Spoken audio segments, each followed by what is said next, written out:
save a life. Here's a way to start a conversation. Your family is going over to your neighbor's home for dinner for the first time. How would you ask if there are any unlocked guns in the home? Hey, we're so excited for tonight. Before we come over, though, may I ask if there are any unlocked guns in your home? Our guns are stored securely, locked in a safe that the kids can't access. Awesome. Learn how to have the conversation at agreetoagree.org. Brought to you by the Ad Council. Wherever there's a need in our communities, there's a United Way. Improving lives so everyone can thrive. Where more people can gain access to health care and nutritious food for their tables. Where more community members can benefit from financial education and get connected to local resources for housing support. And where children are given more chances to reach their full potential. Community is where we find our strength and where we share our hope. United is the way. Visit unitedway.org. This is the Bloomberg Black Business Beat. A lot of people are familiar with the idea of a pink tax. That's where women tend to pay more for products marketed directly to them.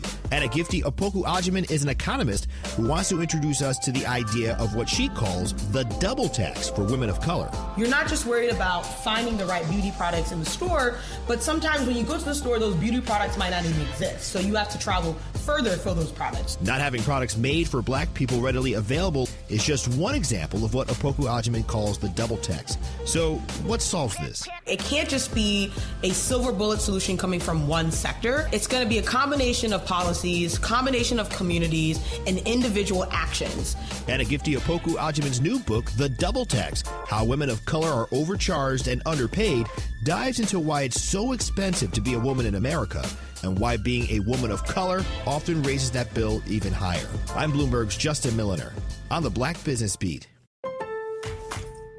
With the new MyLowe's Pro Rewards American Express card, earn 3 points per dollar spent on Lowe's qualifying purchases for the first 6 months after card account opening. Plus, save 5% every day on eligible purchases at Lowe's and earn points on eligible purchases everywhere else Amex is accepted. Card members get more at Lowe's. Subject to credit approval. 5% can't be combined with any other offer. Exclusions and restrictions apply. Points subject to loyalty terms at Lowe's.com/terms and credit reward terms at Synchrony.com/MLPRA-terms. Visit Lowe's.com/business credit. With Fidelity Wealth Management, a dedicated advisor gets to know you and your goals to build a comprehensive plan to help grow and protect your wealth. Backed by a team of specialists, they'll analyze all your accounts, even the ones they don't manage, to keep an eye on taxes and provide proactive portfolio insights that can help you unlock your wealth's full potential. Learn more at fidelity.com/wealth. Investment minimums apply. Fidelity Brokerage Services, LLC. Member NYSE SIPC. Milwaukee Black Talk lives here on 101.7 FM and 1510 AM, W269 DL Milwaukee, and WGKB Waukesha.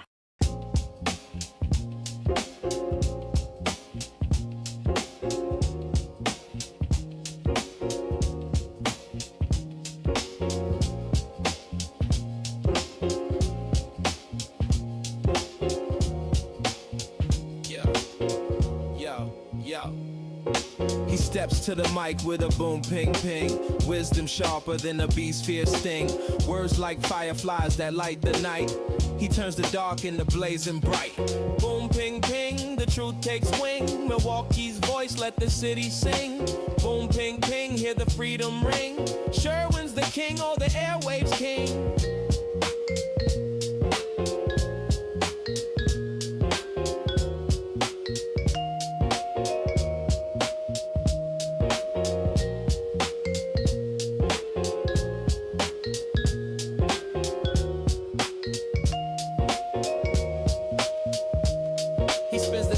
Shake the ground, unveils the truth where lies abound. Politics, justice, social streams. He molds the chaos into dreams. No silence here, just the sound of change.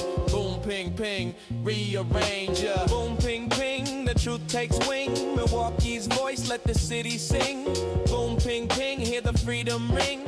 Sherwin's the king, or the airwaves king. Through the static, through the noise, he amplifies the people's voice. Boom, ping, ping, like a heartbeat's call. He's got the wisdom to break down walls. Yeah.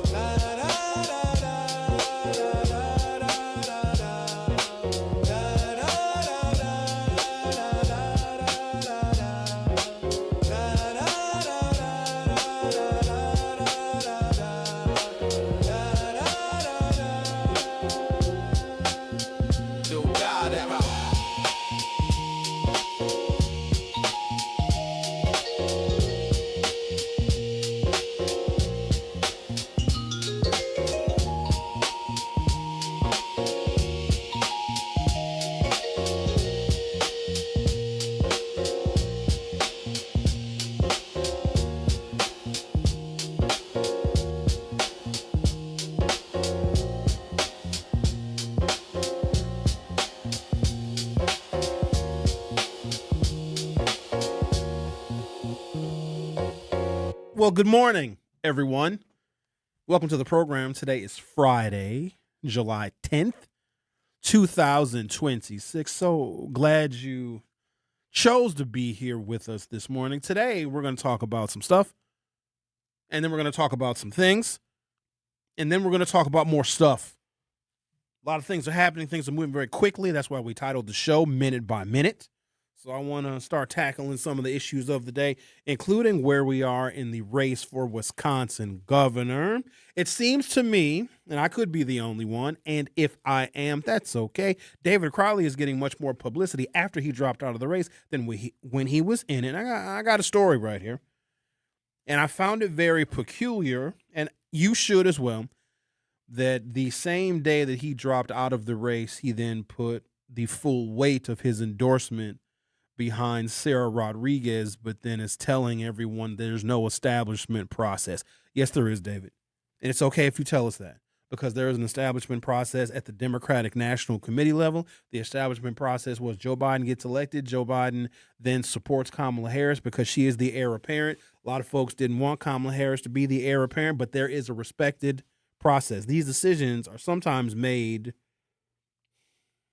ahead of or out of reach of elected officials, because the party is its own separate entity and apparatus, and the party can tell what elected officials should be doing. It can tell them, it guides them, because the party has to be in unison if the party, its apparatus, wants to beat the other party, which is the Republicans. So yes, there is a process, and that's not shocking to anyone.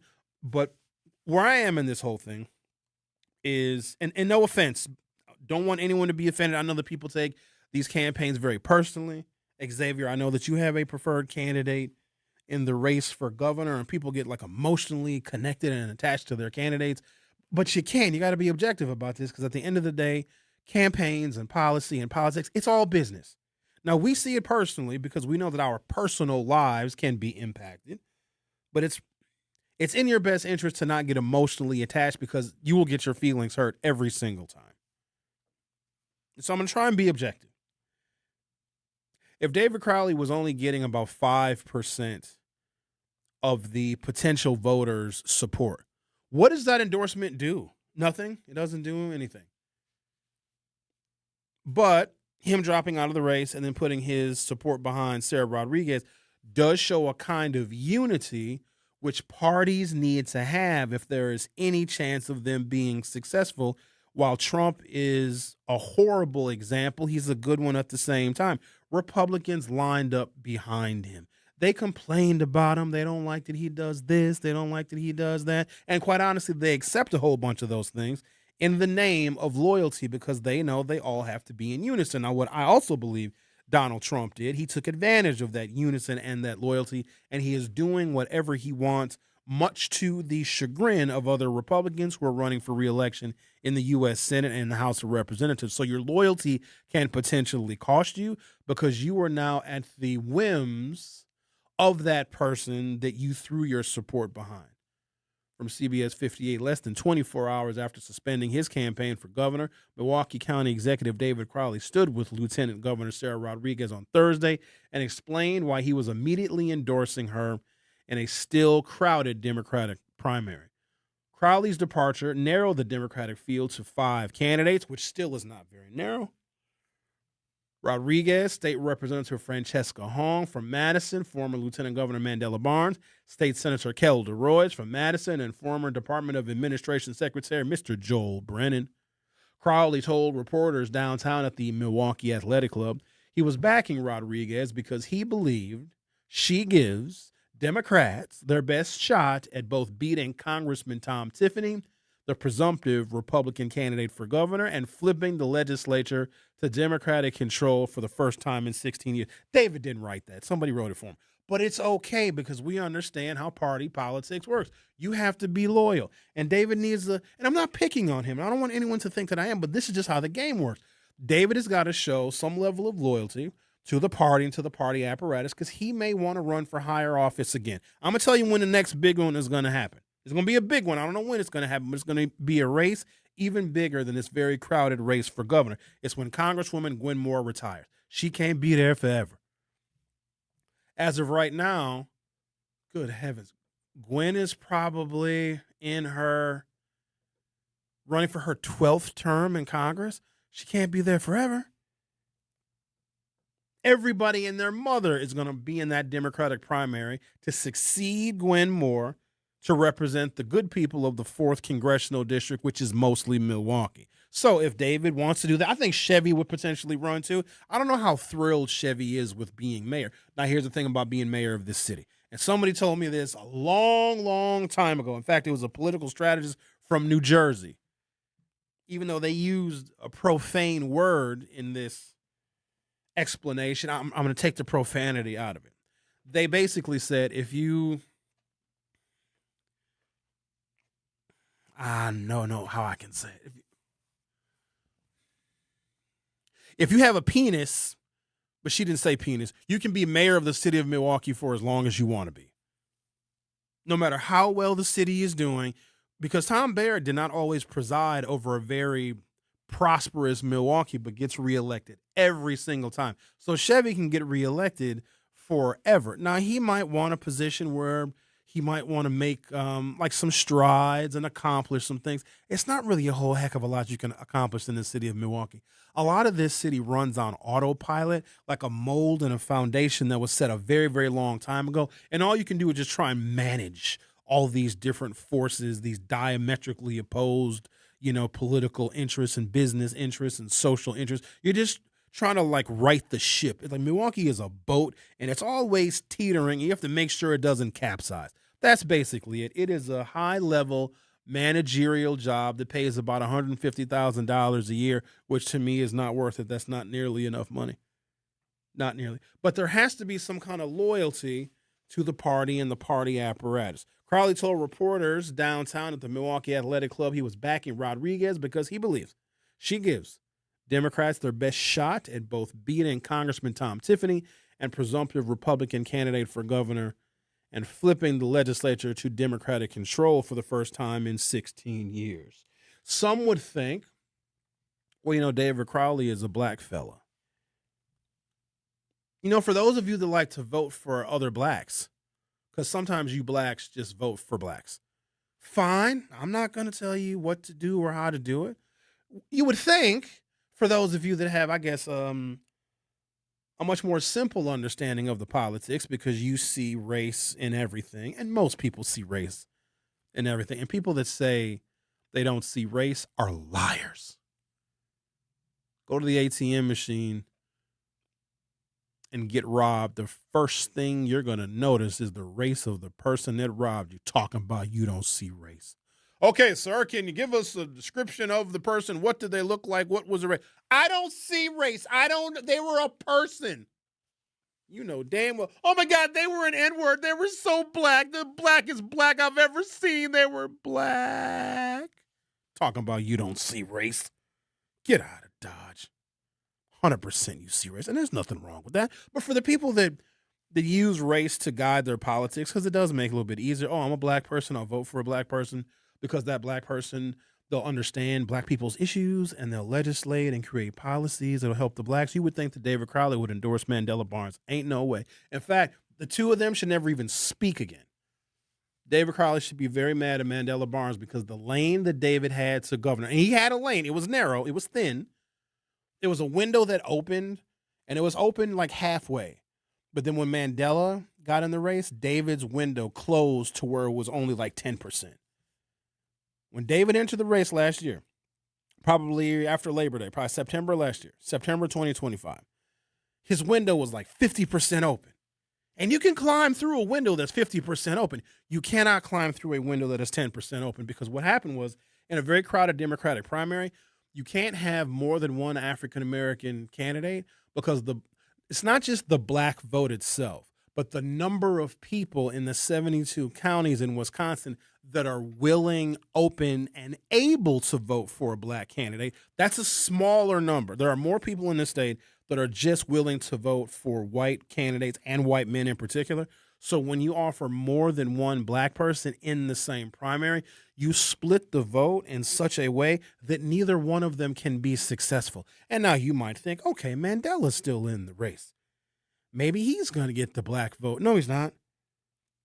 Mandela's a very unique phenomenon because a lot of his support comes from people that are not in Wisconsin. They're out of state. And when he goes to D.C. and he has his fundraisers and he meets with people all over the country, Mandela is able to tell those people that are unfamiliar with Milwaukee and Wisconsin politics, they get their understanding of Wisconsin and Milwaukee politics from Mandela. And what Mandela tells them is like, oh, I'm very popular amongst the blacks. Oh, the blacks love me. And he's able to raise money off of that because if you're not from here, you don't know the dynamics of how Wisconsin and Milwaukee politics actually works. I think Mandela Barnes stays in the race because how embarrassing would it be if he drops out of the race? Because if he drops out of the race, he's going to have to endorse Sarah Rodriguez too. Think about the pride that will be bruised.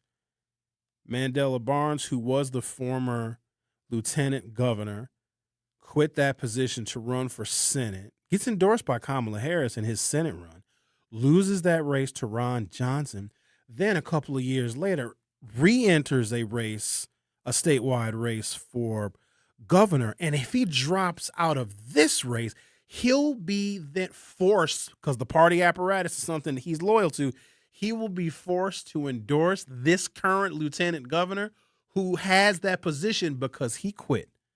If I was him, I would stay in the race until the wheels fall off. Now, let me also say this, and please don't think that I'm picking on Mandela, but he signed up for this and he chose this life. When he loses this Democratic primary, and he will never be electable in the state of Wisconsin ever again. That being said, when Congresswoman Gwen Moore retires, and eventually she's going to have to because you can't serve in Congress forever, unless you're Mitch McConnell, who I think has been dead for 2 weeks.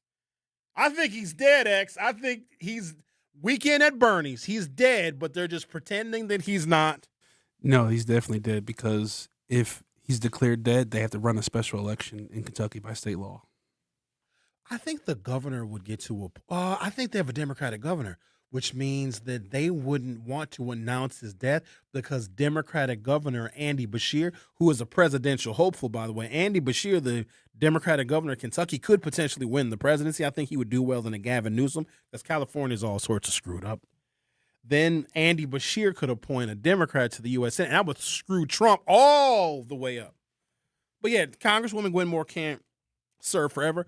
Mandela will be completely unelectable because you can't have the path that he had. You can't be black and make that many bad choices about your electoral future. But he would run in Congresswoman Gwen Moore's, if she retires, and she's going to have to at some point, he would still run for that congressional district. So I'm going to take a break. I'm going to come back. Continue our lovely conversation. I got to stop going out on school nights. It was so good to see everybody at Bastille Days last night. And several of you told me that I should go home. Don't tell me what to do. I go home when I'm ready. I should have listened to him. I should have listened to everyone and said, oh, Sherwin, don't you have to work in the morning? I was like, yeah, but that's in the morning. It's still nighttime. I don't have to worry about work until the morning. Now I'm here, and I should have listened to the people who told me to go home. You feeling it? I'm not as young as I used to be. I can't hang like I used to hang. So Zach texted me. Because I wasn't going to go to Bastille Days. I was going to stay home, go to bed early, and then just go this weekend. So I was chilling. And my guy texted me. He's like, hey, sure, when I got prime real estate. I'm like, word.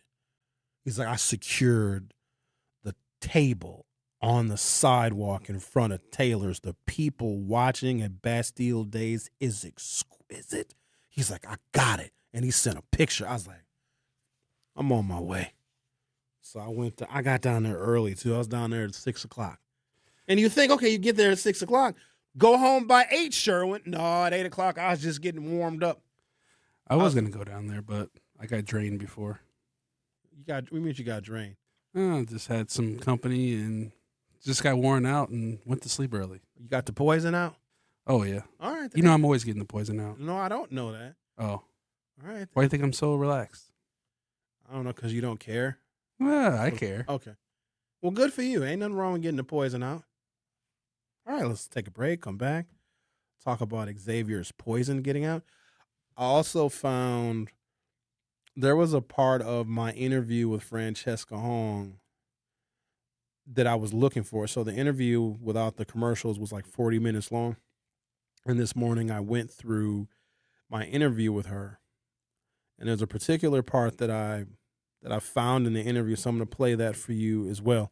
And I want you to give your honest opinion on whether you think she's being authentic or not. So we'll play a little bit of that on the other side. You're listening to The Truth with Sherwin Hughes, and it's exclusively on 101.7 The Truth in Milwaukee. Don't go anywhere. I'll be right back.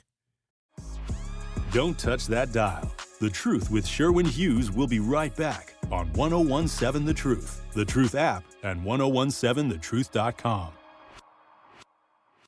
Are people around me safe when I vape?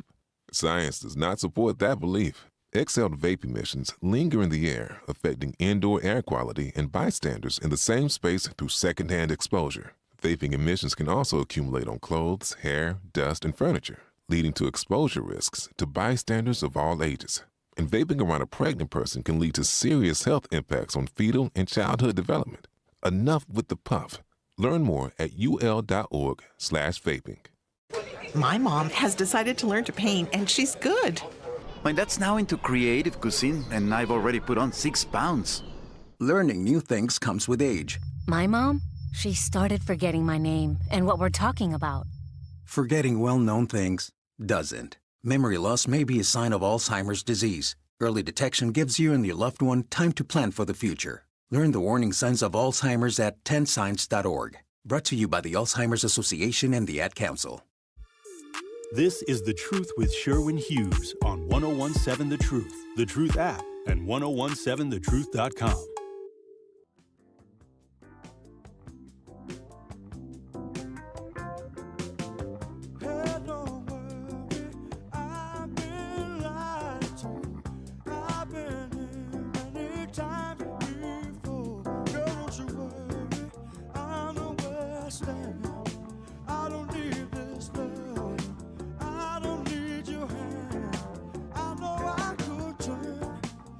David Crowley goes on to say, Sarah, meaning the lieutenant governor, has the ability to build a coalition,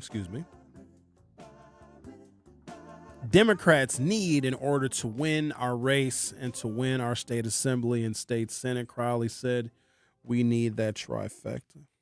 Whether he believes it or not, he has got to be loyal to the party that I guess did show him some respect and some support.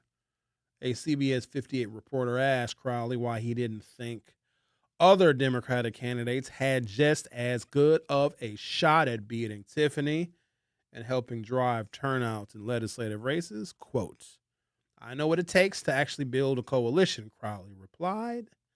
I'm not going to speak to the other candidates. That's not nice. But I've seen the lieutenant governor put in work needed to build the necessary relationships, but also to have the tough conversation. I've never met her before, so obviously David knows a lot more about her than I do, and I like David, I really do. He's a great guy. Known him for a long time. In fact, he used to be my representative in the state assembly. And when he ran for the state assembly seat, the district in which I live, I didn't support him then either, but that's fine, long time ago. Well, there was someone else in that race that I had a personal connection to, and he didn't take it too hard. Because, people have their preferences and who they support. You can't take the stuff personal because at the end of the day, it's all business. But I'm not going to base my vote off of the endorsement of another elected official who is just being loyal to the party that they are a member of. My loyalty to the Democratic Party only goes as far as the Democratic Party speaks to the issues of the people that I share a city with. I can't just be blindly loyal and just vote for them because I don't want to make that kind of mistake. They actually have to demonstrate something. What do you bring to the table, Democratic Party? Because I'm seeing the progress that we have made as black people just being written off and melted away and reduced and overturned, and constitutional amendments are on the way to make sure that our progress is permanently stifled. And if the Democrats are not addressing those issues, then my decision is going to be very, very tough. Now, I know better than to vote for a Republican, because that's just an all-out resignation altogether on black progress. But I'm not going to vote for a Democrat just because I have in the past. You actually have to show and prove, especially in the days of Donald Trump, when it's easier to bring up alternative policies to what Donald Trump is doing. But they're not doing that, because the thing that's making me angry about this particular crop of, let me just go ahead and say it. Now, I know I shouldn't be judgmental. You're not supposed to judge people because, you're not supposed to, they say, whoever they is. They all have something in common. I'm going to put Francesca on an island by herself because she's very different. She's an anomaly.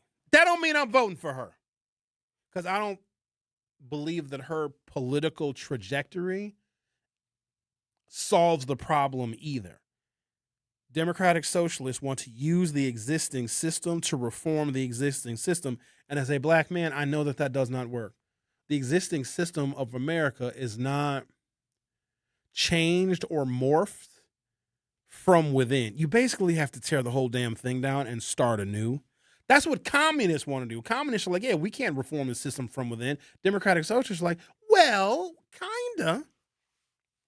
It's like black cops can't reform a racist system of policing just because they're black cops. Some of y'all probably work in a job or work in an industry where there's some racial bias.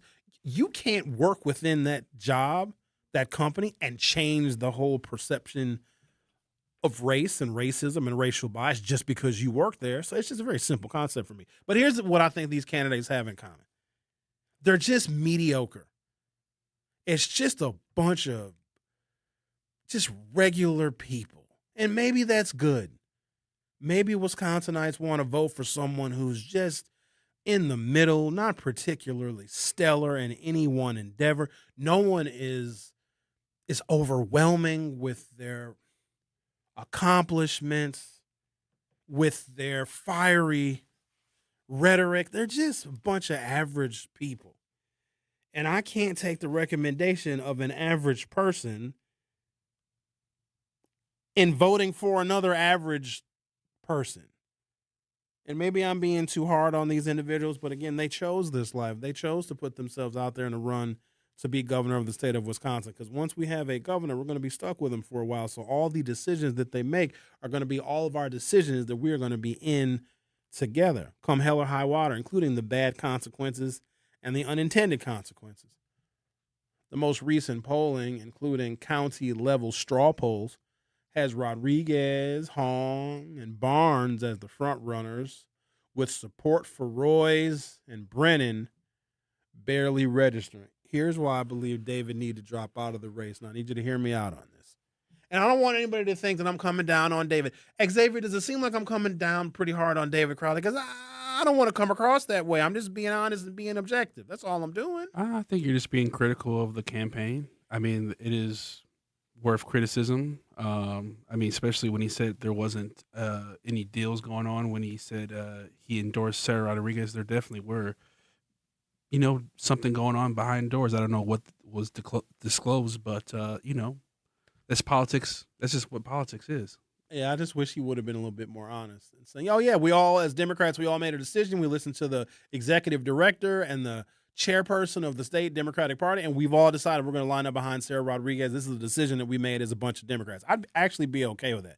But to say that there wasn't some internal establishment process, of course there is. That is how parties are run. And I don't want David to take advantage of Wisconsinites' ignorance of how political parties work, because, we're not dumb.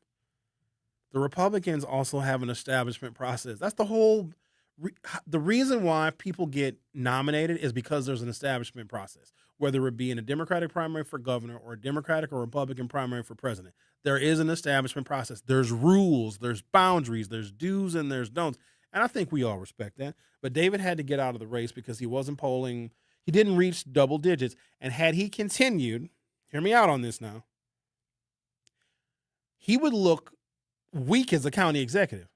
Hear me out. If you run for governor and you only poll at 5%, people will take a look at you and be like, wait a minute, maybe you shouldn't be county executive, because if you couldn't muster up more than 5% support, being the chief executive of the largest county in the state, then why would we reelect you for county executive? That's ultimately what would have happened. Had he stayed in the race and performed miserably, the people that he would need to go to for campaign donations for his reelection to county executive would say, David, we're not going to give you any money because we gave you a bunch of money to run for governor and you performed miserably. We're not going to give you any more money to run for county executive because you disappointed all of us. Now, here's what I really think is going to happen. In the event that Francesca Hong wins the Democratic primary, there's two steps to this. If she wins that and loses to Tom Tiffany, she still elevates her platform, and I think that she will go around the country and be able to raise money for Democratic Socialists because there's other parts of the country where they are poised to do a lot better. Wisconsin is still conservative. Even though we are traditionally, we go back and forth the last few cycles, we're traditionally a blue state, but Wisconsin is conservative. It's an upper Midwestern, 90% white damn near, Catholic, Lutheran, rural, farmland. It's a conservative place. Democratic Socialists don't really have the natural constituency here that they would have somewhere else in much more liberal and, dare I say, enlightened part of the country. But if Francesca Hong is able to platform Democratic Socialism in a relatively conservative state like Wisconsin, she becomes a rock star amongst other Democratic Socialists. So this is if she wins the Democratic primary, even if she loses to Tom Tiffany. If she wins the Democratic primary and becomes governor, a Democratic Socialist in the next election, listen to me now, I'm predicting this and I'm going to be right because I'm never wrong about this kind of stuff. I wish Homer would have left his gavel. Kidding. Homer has a baby gavel. It's not a real gavel. I just smack my hand on the table. Me smacking my hand on the table is louder than his baby gavel. Shout out to Homer Blow. He's probably getting mad at me right now. That's all right. If Francesca Hong becomes governor, expect Democratic Socialists to run in every conceivable political position throughout Milwaukee County, including they will challenge David Crowley, and they might beat him. They'll challenge Cavalier Johnson, they might beat him, because their network would have grown in such strength. Keep in mind, they already have an organizing victory in the 2nd Aldermanic District. They'll run somebody against Mark Chambers. If Francesca Hong gets elected governor, Democratic Socialists will carpetbag the black community, and I think that they'll win. Let me tell you why. Because black leadership is weak in the fact that black people and black voters have not seen any positive, tangible results enough to where they can tell you 30 or 40 things that their black elected officials have done. Francesca Hong, this is why she's dangerous. Because the Democrats are so weak that someone who traditionally is not a Democratic Socialist is not a Democrat. They're a separate kind of political party, all right? But they're able to run when the Democrats lose because people see the Democrats as weak. And so they're being manipulated and taken advantage of by Democratic Socialists that know that the Democrats are in fact weak. And if she becomes governor, Democratic Socialists will run for positions all throughout Milwaukee County, all throughout the city. We may have a Democratic Socialist mayor and county executive. I already know they would run against David Crowley. I already know it. Because what do they have to lose? We'll take a break, come back, continue more spot-on political predictions because, I'm never wrong when it comes to such things. Oh, also, we have a YouTube poll up, and I want to get your sentiments on a pretty simple question. Have you ever been a victim of violent crime? Because I want to dedicate a good piece of the show to where we are with crime numbers, because I know in the summertime crimes spike and police officers get shot and cops get run over by cars. Cops even get fireworked. There was a cop in the parking lot. I think it was the Walgreens of Brady Street, yeah? She got firework, even though the firework wasn't even near her. It went off and she just, oh God, she flopped like LeBron James. Yeah, that was pretty suspect. Yeah, she's going to get duty disability for that. Speaking of duty disability, I know somebody, former cop that has it. Check this out. A person died in this particular officer's custody, okay? Because they ignored the suspect's cries for help and need for medical attention, okay? The person's like, hey, can you call the ambulance? I'm not feeling well. I can't breathe so good. And the cop is like, oh, you're fine. Because they used to say if a person is talking, then they're breathing and they're fine. So the guy's in the back of the squad car. And he's like, oh, no, I need an ambulance. Can you call an ambulance? And the cop is like, no, I'm not going to call an ambulance. You're fine. Cop is in the front doing paperwork, right? Got the suspect in the back. Suspect falls over, suspect dies. The cop was so traumatized that somebody died in his custody, the cop gets duty disability. He's getting $50,000 a year for the rest of his life. He's going to get his pension. And you know what he does now? He DJs weddings, and he still gets $50,000 a year for the rest of his life from the city of Milwaukee because he's getting duty disability because he, the cop, was traumatized because somebody died in his custody, and the reason why the person died in his custody was his fault. Like, he was negligent, but it was so stressful for him that it gave him duty disability for the rest of his life. Good Lord, you got to love the police. Yay. Back to blue, they say. The Truth with Sherwin Hughes on 101.7 FM. We'll be right back. The Truth with Sherwin Hughes returns after this on 101.7 The Truth app, and 1017thetruth.com. The possibility of lung cancer can be pretty scary, especially if you're one of approximately 8 million current or former smokers at high risk. That's why SaveByTheScan.org wants you to know that now there's a breakthrough low-dose CT scan that can detect lung cancer early, and it only takes 60 seconds. You stop smoking, now start screening. For an easy quiz to see if you're eligible, visit SaveByTheScan.org. It could save your life. SaveByTheScan.org is brought to you by the American Lung Association's Lung Force Initiative and the Ad Council. Reading aloud to children sharpens their listening skills, expands their vocabularies, and nurtures a lifelong love of reading. That's why Reading is Fundamental, the nation's leading children's literacy nonprofit, offers free monthly read-alouds by popular authors through its Rally to Read program. Visit rallytoread.org to watch the read-alouds and discover exciting reading activities for school and home. Visit rallytoread.org today. We asked parents who adopted teens to share their journey. When I met both of them, it was like my missing pieces were found. Like, it was just like an instant, these are my kids. If you're considering adopting a teen, just do it. Kids need families. I don't care the age, everybody deserves a family. Learn about adopting a teen from foster care. Visit adoptuskids.org to learn more.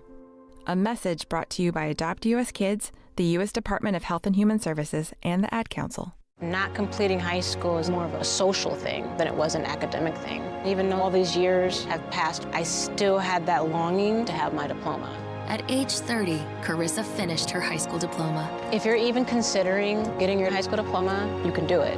No one gets a diploma alone. If you're thinking of finishing your high school diploma, you have help. Find free adult education classes near you at finishyourdiploma.org. That's finishyourdiploma.org. Brought to you by the Dollar General Literacy Foundation and the Ad Council. Hear that? That's the sound of your life. Perfectly imperfect. Beating in rhythm to the world you've created. But every time you drive after drinking, the music gets drowned out.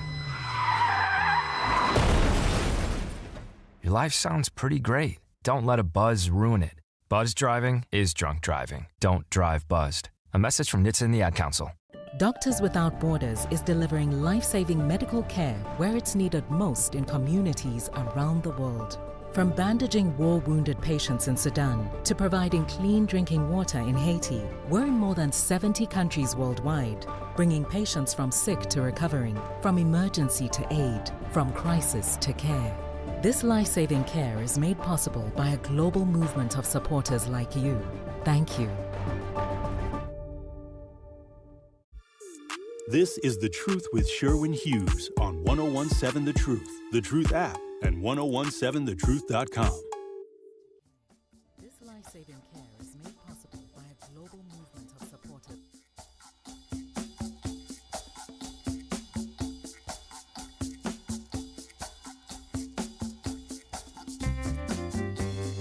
Not Really a City Girl says, Mandela can still run if he loses. Wisconsin doesn't have a maximum limit on how many times one can run for the position.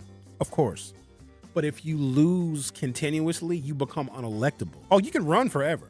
If you look at the historical record, you can look at Milwaukee, the city of Milwaukee, Milwaukee County. You have some candidates that run for office and they continue to lose and they continue to run. David King has run for everything.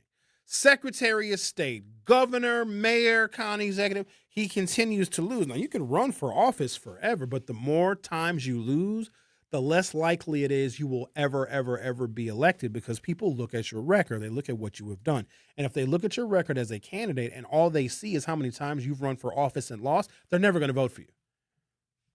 So when I said my earlier sentiment that when Mandela loses this Democratic primary, he will never be electable ever again because he has taken too many risks in running for office and lost. Because here's the thing about Wisconsinites. We like to hedge our bets a little bit.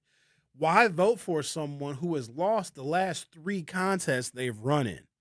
Not a very smart decision to vote for someone who has demonstrated that they simply cannot win. Now, every time he runs, he will get a certain number of votes, 100%. There are some folks in this state that are totally loyal to Mandela Barnes. Whatever he runs for, he will get a certain number of votes. Here's the problem. It's not enough votes to win. Hell, if I ran for office, I would get a certain number of votes. Linda would vote for me. Linda would vote for me twice. Linda would get a felony voting for me. Bob would probably vote for me. A couple members of my family would vote for me. Not all of them. I know my whole family wouldn't vote for me. I could certainly get some votes. And in fact, you know what? I could put together a monster political campaign. I really could. It would be open and welcoming. It would be extensive. It would be everywhere all at once. We would run digital ads. We would run television ads. I'd be shaking hands and kissing babies, smacking women on their butts. Kidding. Or am I? I do the retail politics thing, where you go and you engage people and you meet them where they're at. Hi, Sherwin Hughes. Nice to meet you. Running for office. Would love to have your support. Go to my website and take a look at my platform. I'm sure that I can make wonderful, wonderful decisions on behalf of you and your family. Vote Sherwin Hughes. Choose Hughes. Boom. Look at that. Beautiful ad. Most of it would be lies. The reason why I would not want to run for office is that there literally are people, and it doesn't matter what the position is, because I would never run, but there will be people in whatever district that I would represent that I simply wouldn't want to represent because I don't like them. Like if I had white nationalists in my district and they needed government services and they legitimately needed help and they wrote to my office and they were looking for assistance or looking for guidance, I would not want to help them. But because I'm their elected official, I would have to. That's why I wouldn't want to do it. There's a whole bunch of people. As a black person, I would not want to help a racist white person get a government contract, but I would have to because they're my constituent. That's why I would never do it, because I'll be honest with you, I wouldn't want to represent all the people. In fact, I would only want to represent a very small number of people that are even worthy of representation. I know I'm not supposed to say that, but that's why I'm not running for public office. There's no way you would represent everybody. You think that Donald Trump represents everybody? He'll flat out tell you who he doesn't like. But I know as a black man, we have to be, or a black person, shouldn't even say black man, we got to be overwhelmingly accommodating to all the people. Even though people can drag us through the mud, they can disrespect us, they can stereotype us, they can generalize us, they can degrade us, and we still just got to keep on smiling. I would be the most real, authentic, but incredibly profane. Like I would give a press conference and probably get censored because, when you're passionate about things, you can't, it's hard to hold them back. Let's take a look at our poll. The question is, have you been a victim of violent crime? And I'm asking this question because I've got some Milwaukee crime data and this stuff that I have about Milwaukee crime data was even shocking to me. I want to give as many different perspectives on crime objectively and subjectively as I possibly can in hopes that we can figure out some kind of a solution, because the police are not going to fix it all.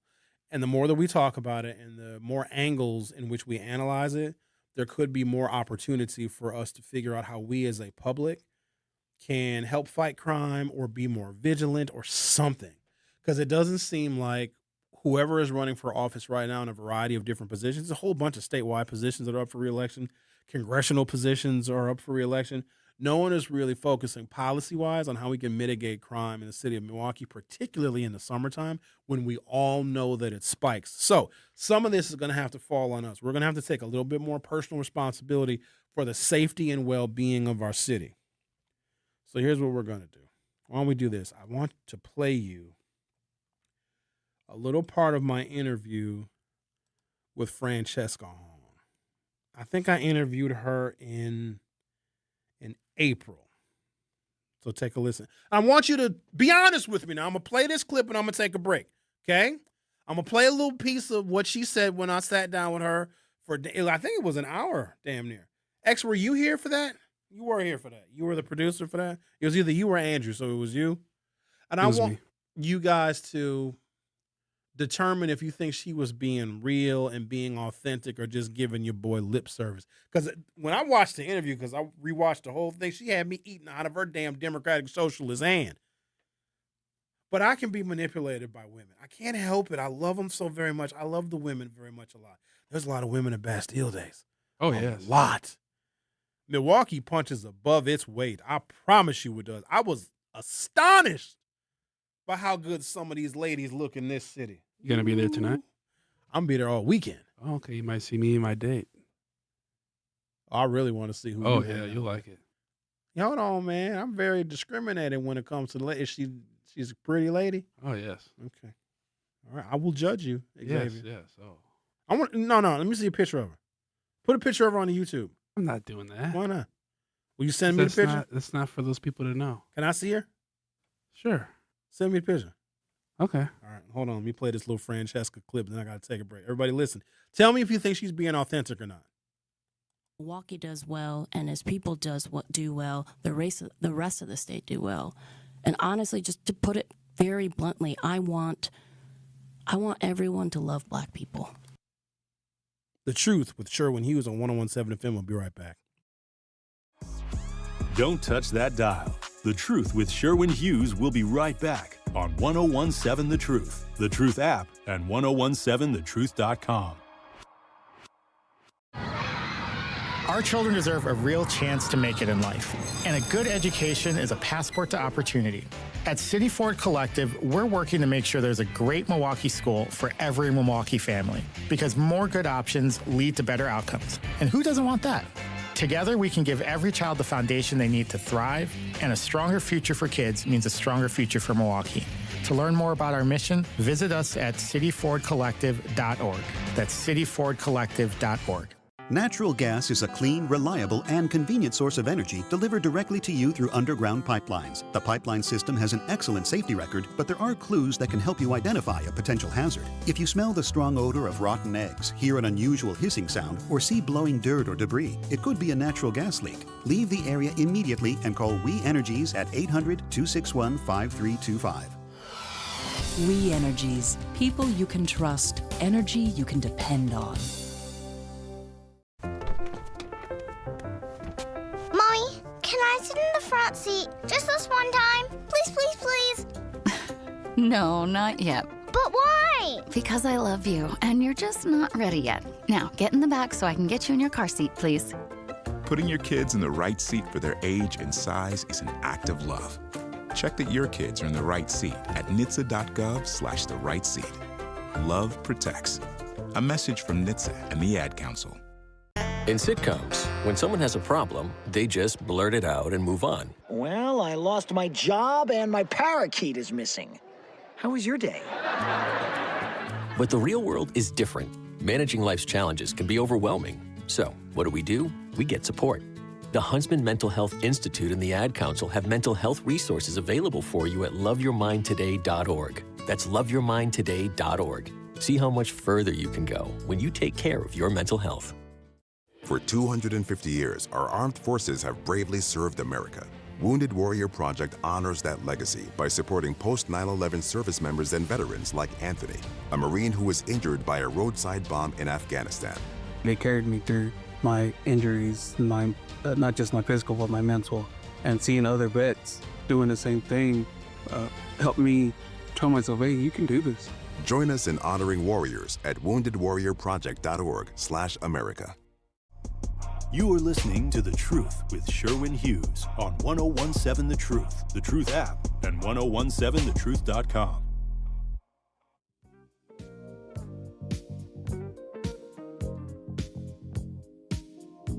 Xavier, I'm not even going to repeat what you said because I found that to be very disrespectful. I'm actually a little. The 1 to 30 rating is a good system. I think we have different tastes or different perceptions of attractiveness. For me, physical beauty, obviously, but also it's confidence, it's vibe, it's intelligence. It's a package.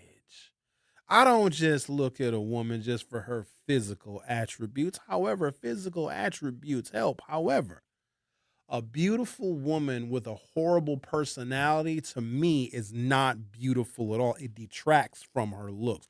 A booger wolf that can do trigonometry, well, I got to give her some consideration. Somebody I can talk to about issues and policies and politics, that actually will make her more attractive. And for me, conversation and communication and intelligence outlast physical beauty anyway. And you know who I learned all that from? Hello, Bob. Hello, Sherwin. And quit calling a booger wolf. I mean, they're a little bit unattractive, but not that attractive. The booger wolf sounds too negative. And what's interesting, Sherwin, what if the racist told you, I never thought about it like that, we're going to vote Sherwin in the office, he's running, and you knew the racist voted for you, how would you govern? That is interesting. I never thought about that. If the racist said, we're going to put Sherwin in the office, we're going to all vote, and you know it. Because in the area that you ran, there's tons of racist people in there. Bob, the only racists that would put me in office are black racists. White racists wouldn't vote for me because that's not what white racists do. What would happen is I would win in a district in which white racists live. They wouldn't vote for me and support me. Black racists would. In fact, I would do very well with a black racist vote. I'd probably get 90% of it. I never thought about that. From racist, and you knew it. That's something to think about. How would you govern? But Bob, I wouldn't change my attitude on white racists just because I got elected. I still will hate them. Because I get elected in a district where white racists exist, I'm not going to accommodate them because I hate racism. And I hate racist people. That's not going to change. Sherwin, you might try to extend institutional racism because you won, and you really wanted to run. It's interesting. Yes, Sherwin, I will talk to you later. That's something to think about, Sherwin. I hope you don't extend institutional racism if you won, sir. I would use institutional racism to my advantage because I can't stop it because I didn't build the institutions. The institutions go back to the founding and the foundation of this nation. Me as a black man getting some elected or appointed position does not change the institution. Like the house is already built. All I can do is change the furniture. I'm not changing the walls and the structure and the insulation and the drywall and the roof and the ceiling. I'm just hanging pictures on the wall. So the structure itself is institutionally racist. There's not a whole heck I can do about that. You understand? Well, I hope you said you change the furniture. I hope the furniture, because you can change the furniture with toaster and make it worse. I'm interesting. I'll talk to you later. What would you? I hope you wouldn't extend it, sir. I'll talk to you later. Did you say a toaster? You can change the toaster. When I say things, do I make any sense to anybody? Because I'll say something, and to me, I'm assuming it's reasonably articulate and easy to understand. But then Bob says something like, "Oh, you can change the toaster." That's a Bob thing. I shouldn't take that personal. Right? Yeah, you shouldn't. Okay. Institutional and structural racism is a foundation. It is a dwelling that we all are enclosed in. There's not a whole heck of a lot we can do. Maybe we can knock a wall down here or there, maybe a load-bearing wall. Maybe we can change this, we can change that.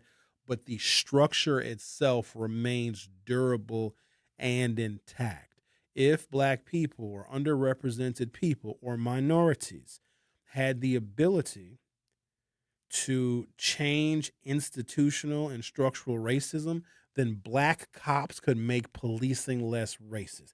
Even Barack Obama, the presidency is arguably the most institutionally racist apparatus this nation has ever seen because of what it has done, allowed, and sanctioned to, for, and against Black people since our inception. Now, there have been some presidents that have done some good. They redecorated in a way that felt more culturally comfortable for Black people, even though the White House itself and what it represents is still institutionally and foundationally very, very racist. But Barack Obama, he decorated very, very nice. But here's what happened. Donald Trump came in and he changed all of Barack Obama's decorations. And now the White House is operating in much more of its traditional function. Because think about the White House and how long it has operated and how long it has operated in the antebellum period. It probably existed.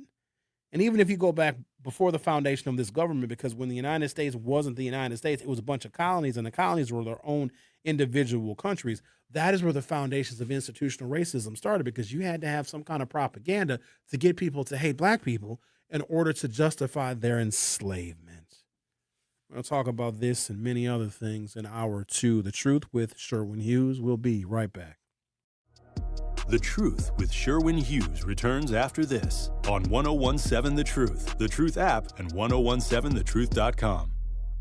Life's better with Drive My Way from American Family Insurance, because we know it's more than just a car. It's your escape pod, your adventure mobile, your memory maker. And we help protect the dreams that drive you. Personalize what you pay for auto insurance and you could save between 10 and 35%. American Family Insurance. Get a quote and find an agent at amfam.com. Products, pricing, and availability vary based on the way you purchase insurance and by state. Unsafe driving behaviors may increase your rate. American Family Mutual Insurance Company, SI, and its operating companies, 6000 American Parkway, Madison, Wisconsin. At Versity on King, we believe taking care of our community starts right here, together. Every day, neighbors step up to donate blood, helping save lives in Milwaukee and beyond. But Versity on King is more than a donor center. It's a place for health education, community connection, and support, especially for families facing conditions like sickle cell disease. When you donate blood, you're not just giving, you're showing up for your community. Visit versity.org/VersityOnKing to learn more or schedule your donation today. Versity on King, rooted in community, powered by hope. Are you looking for a place to shop that offers a fair market price? Or how about a place that is clean with a friendly atmosphere, has been recently remodeled? You need to visit Century Food Store on 92nd and Lisbon Avenue. They offer a wide variety of grocery items, meats, and fresh vegetables at a fair market price. And don't forget the hot food section, which offers soul food, Indian, and Mexican foods. So what you waiting for? You can also order groceries through DoorDash, Uber Eats, and Instacart, or stop by Century Foods at 92nd and Lisbon Avenue today. In the United States, a vehicle is stolen every 31 seconds, about as long as this message. Luckily, you can take a few easy steps to protect your car in the same amount of time. Remove your valuables, roll up your windows, don't leave your car running unattended, lock your doors, and take your keys or fob. If you have information about a crime, call the police. If you suspect insurance fraud, also call 800-TEL-NICB. A public service message from the National Insurance Crime Bureau. I always had to be so good, no one could ignore me. Carve my path with data and drive. But some people only see who I am on paper. The paper ceiling, the limitations from degree screens to stereotypes that are holding back over 70 million stars. Workers skilled through alternative routes, rather than a bachelor's degree. It's time for skills to speak for themselves. Find resources for breaking through barriers at tearthepaperceiling.org. Brought to you by Opportunity at Work and the Ad Council. Milwaukee Black Talk lives here on 1017 FM and 1510 AM, W269DL Milwaukee, and WGKB Waukesha. This is The Truth with Sherwin Hughes on 1017 The Truth, The Truth app, and 1017thetruth.com.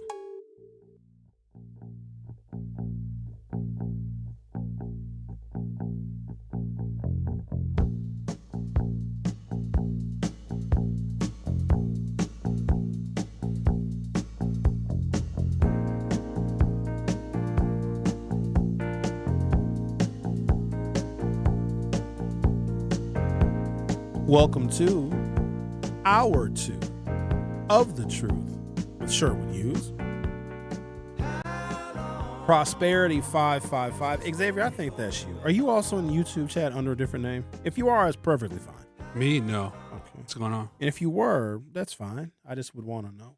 Oh, no. If I was, I would say. Okay. Why Prosperity 555 says, in all of her other interviews that she has done, she has spoken about Milwaukee and the black community. She has said more than the black candidates don't, which is a shame. No, I agree with you, Prosperity. And I'll be honest with you, I've not followed each and every one of her interviews or interaction with media and the press because I have a life and I got other things that I need to do.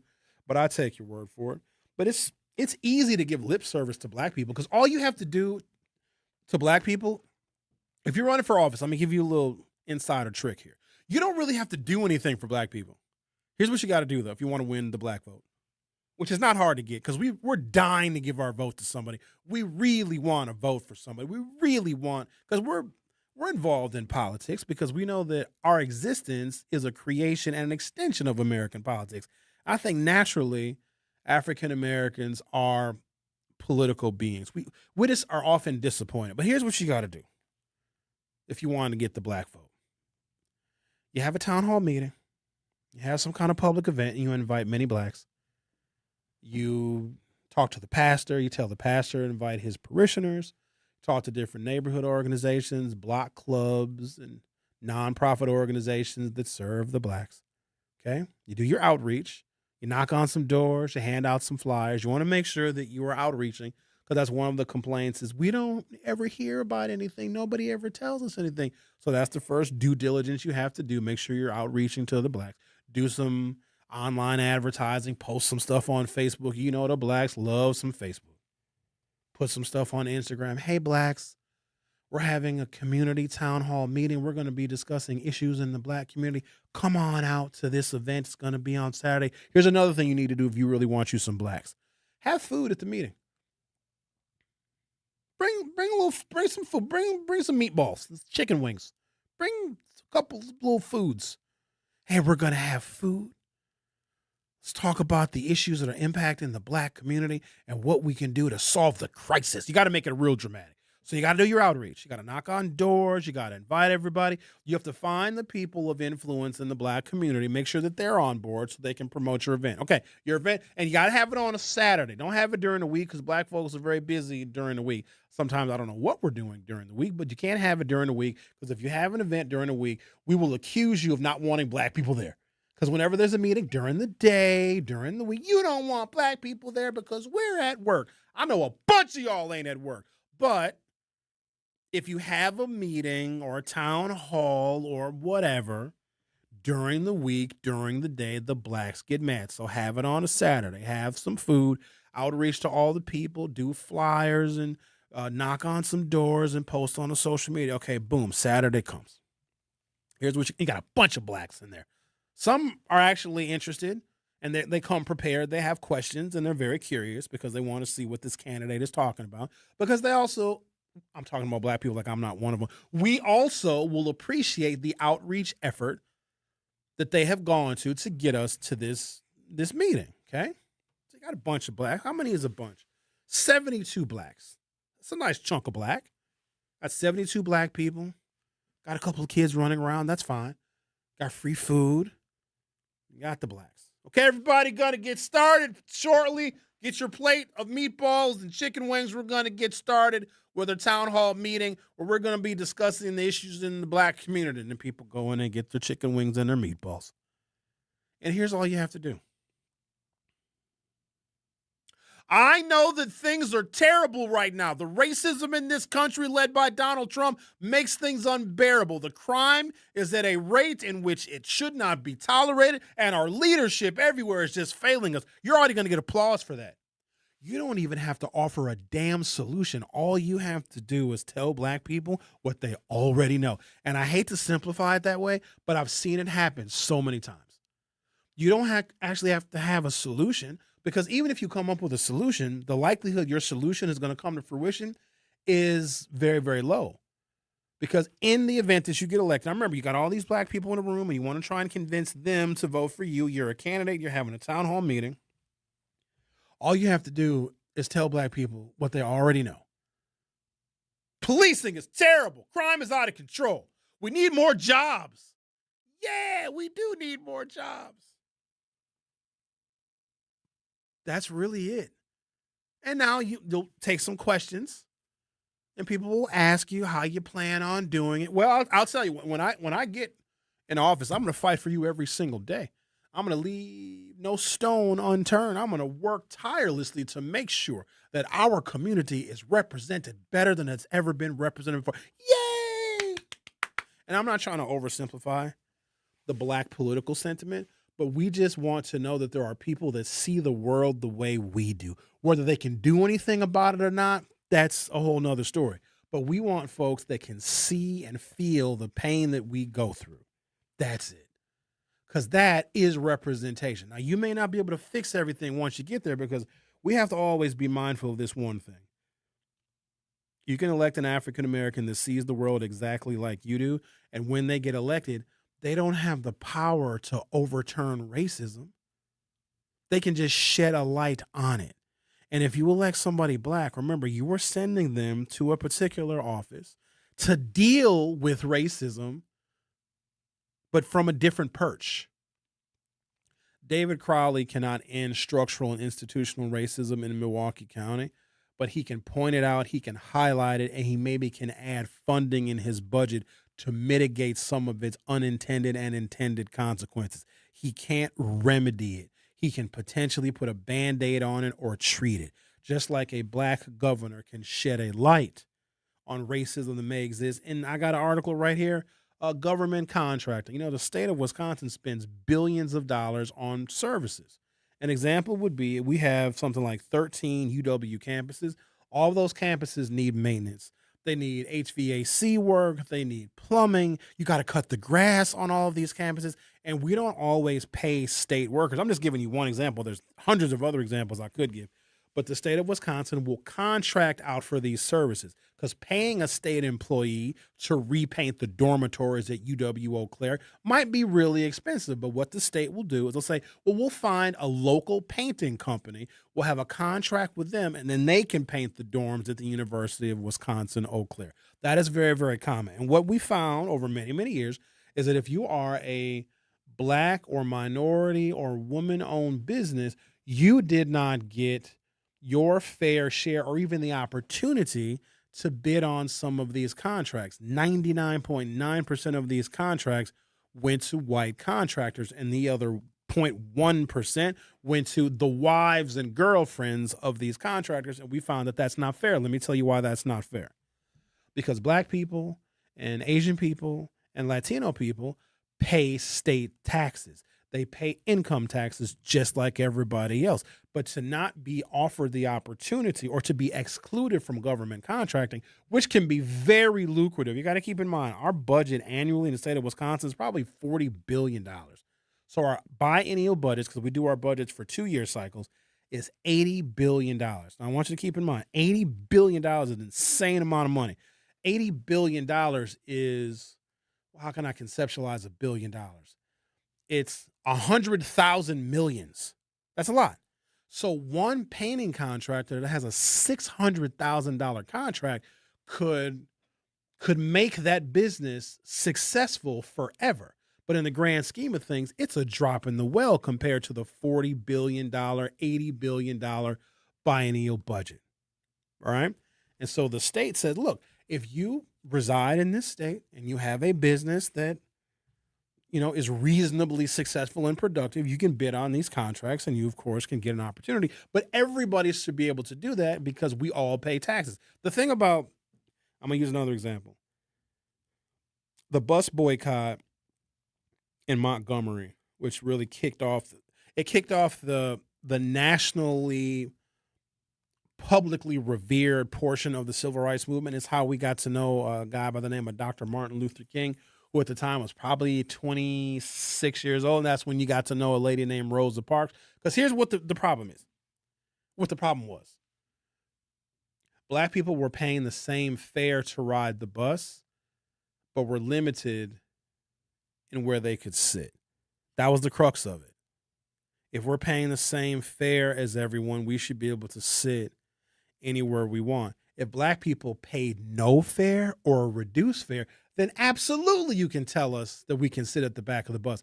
But because we were paying the same dollar amount to ride the bus, you can't tell us where to sit. Like, that was the logic behind it. Like, oh, that's not fair. We're paying the same money to ride the bus. You can't tell us that we only can sit in the back.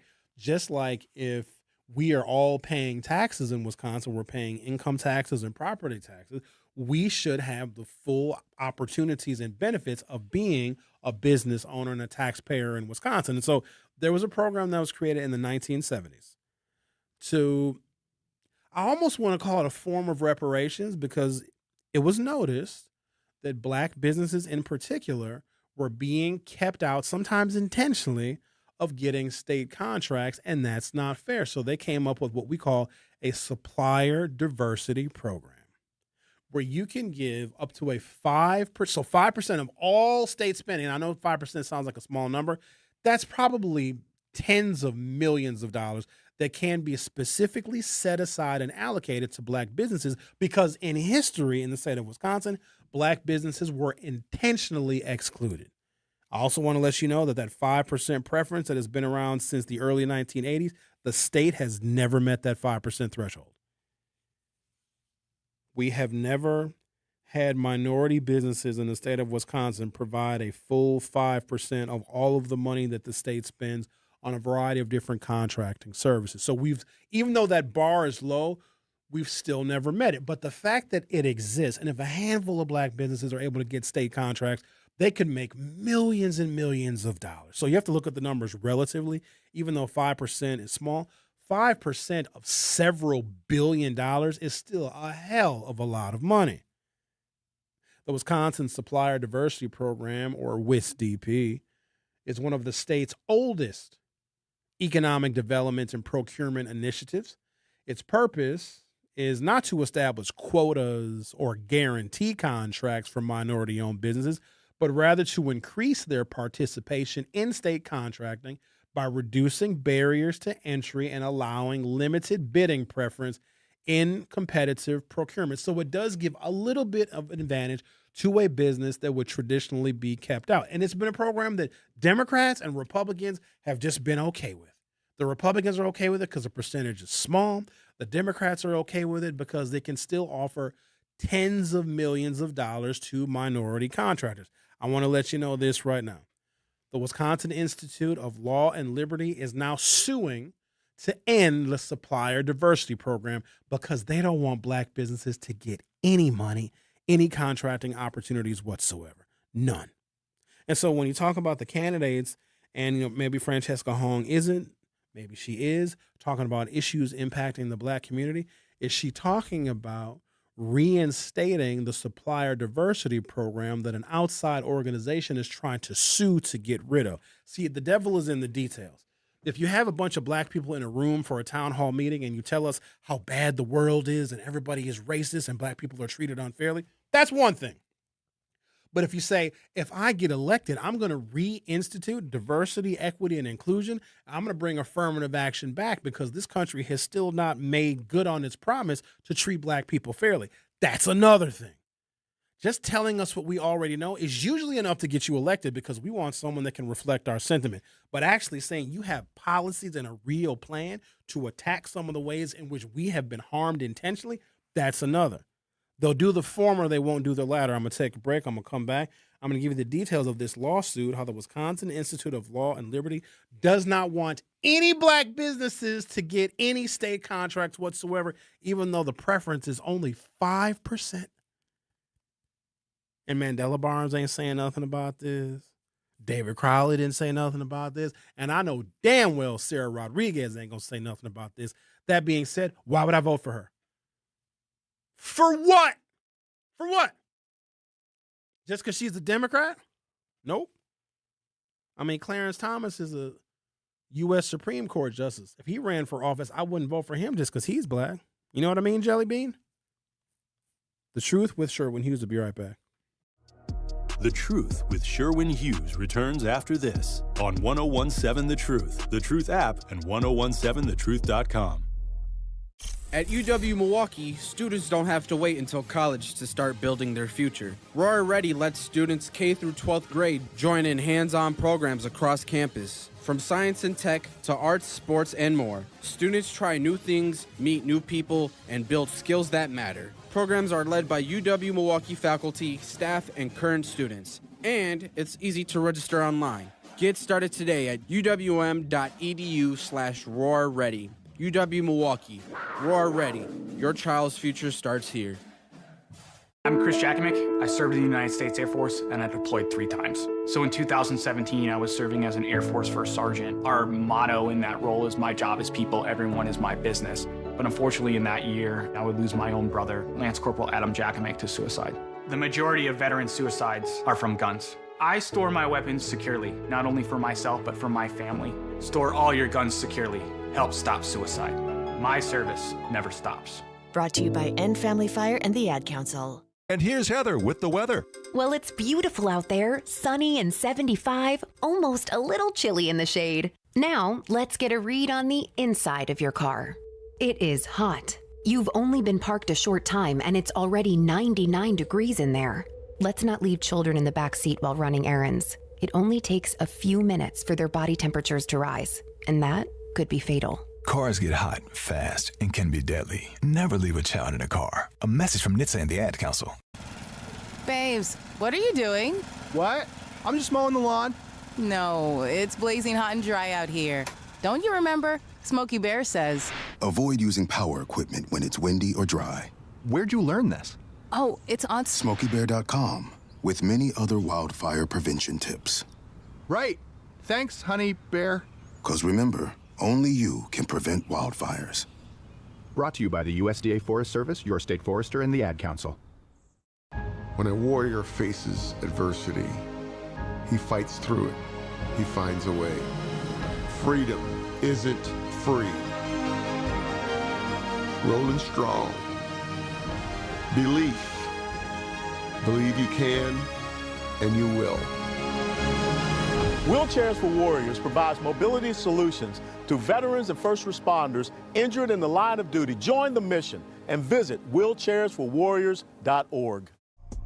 You are listening to The Truth with Sherwin Hughes on 1017 The Truth app, and 1017thetruth.com.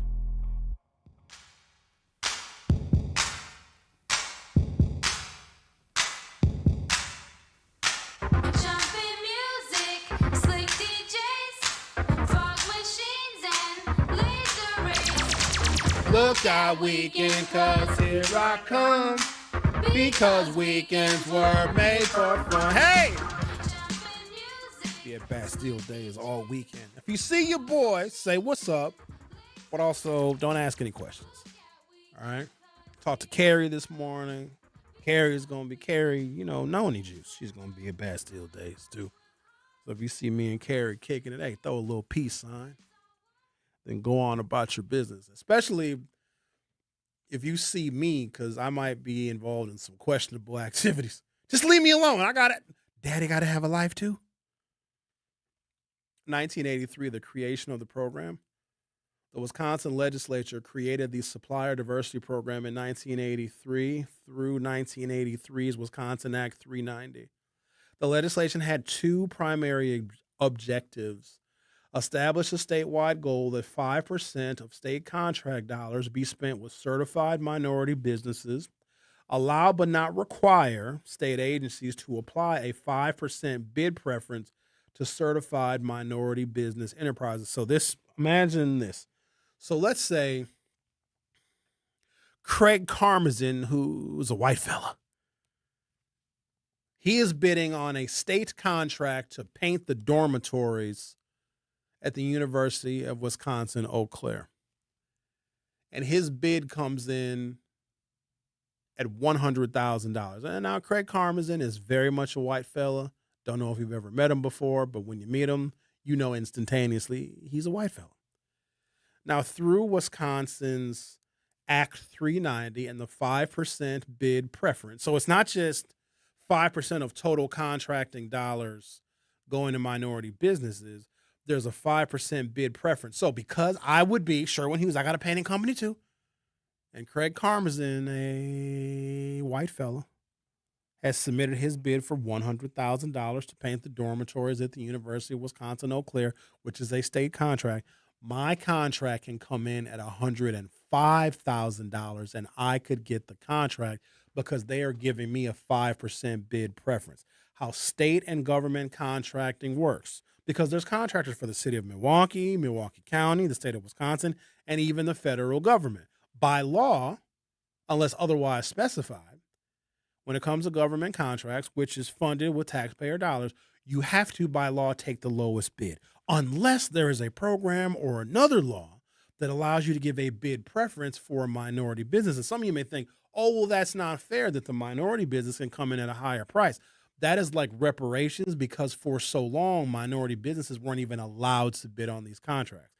It's an affirmative action type of program, and it's been in existence in the state of Wisconsin for 43 years, and both Democrats and Republicans have never had a problem with the program. Okay, it was extended in 2006 to offer opportunities to veteran-owned businesses and some women-owned businesses, disabled veterans, et cetera, et cetera. So the Wisconsin Institute of Law and Liberty is as conservative a legal organization as you can possibly find. And so when you have the Trump administration that made its commitments to end DEI and affirmative action, what Wisconsin Institute of Law and Liberty does is it looks at any possible existence of what could be considered DEI and affirmative action here in Wisconsin, and it sues to eliminate them under the guidance of the Trump administration.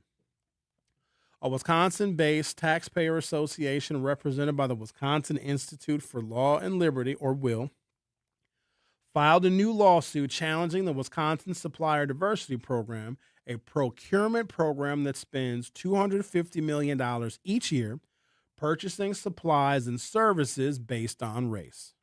White, Middle Eastern, and most Asian small business owners are, in fact, ineligible for this program simply because of their race, because it's a program that gives preference to Black and Latino business owners because they have traditionally been kept out. Right? That is the reason why this program exists. And remember, Democrats and Republicans, up until this point for the last 43 years, have agreed with this program and said, hey, it's only 5%. It's perfectly fine, because we know with documented fact that Black and Latino businesses have been kept out of the opportunities when it comes to contracting.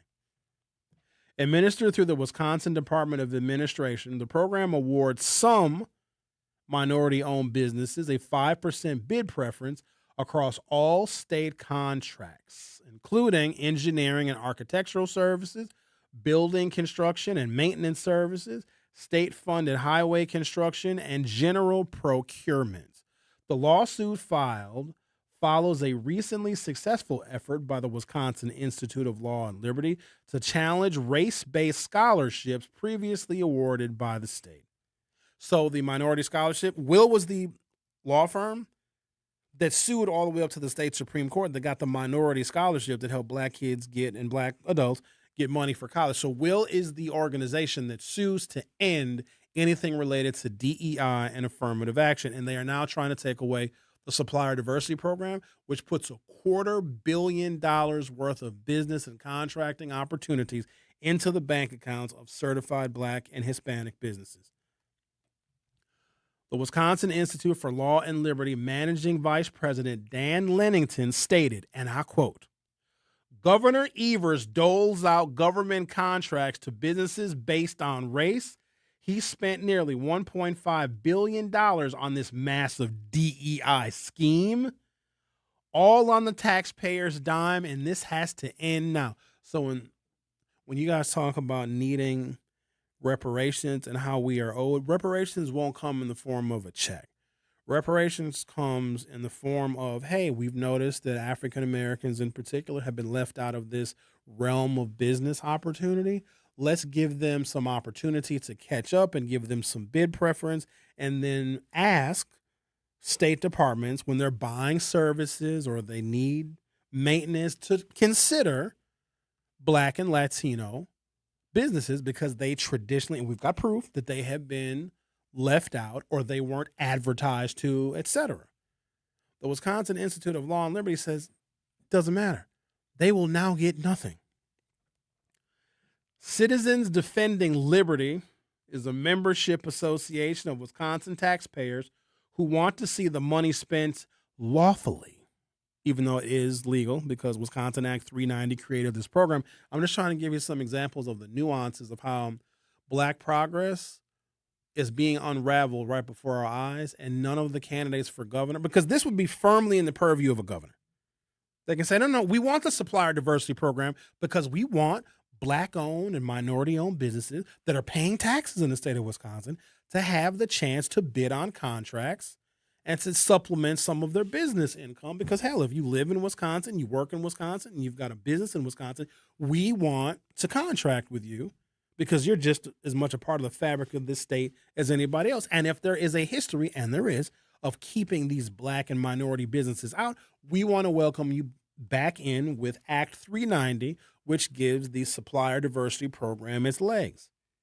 And because it can be considered DEI or affirmative action, the Wisconsin Institute of Law and Liberty wants to overturn it. Now, remember, Wisconsin Institute of Law and Liberty, was successful in overturning a minority scholarship, which, let me be real clear, doesn't even hurt white people. It's not like the minority scholarship program that Will sued all the way up to the state Supreme Court, and they got a victory, a 7-0 victory. It's not like it took money away from white college students. It didn't. It just provided $2,500 damn dollars, which don't even cover the cost of books. But because anything that looks at race, even when we can establish that Black students have a harder time paying for college, and our college enrollment is lower, and our college graduation is even lower still, because some students don't want to be in that tremendous amount of debt, or they just can't afford to pay for college.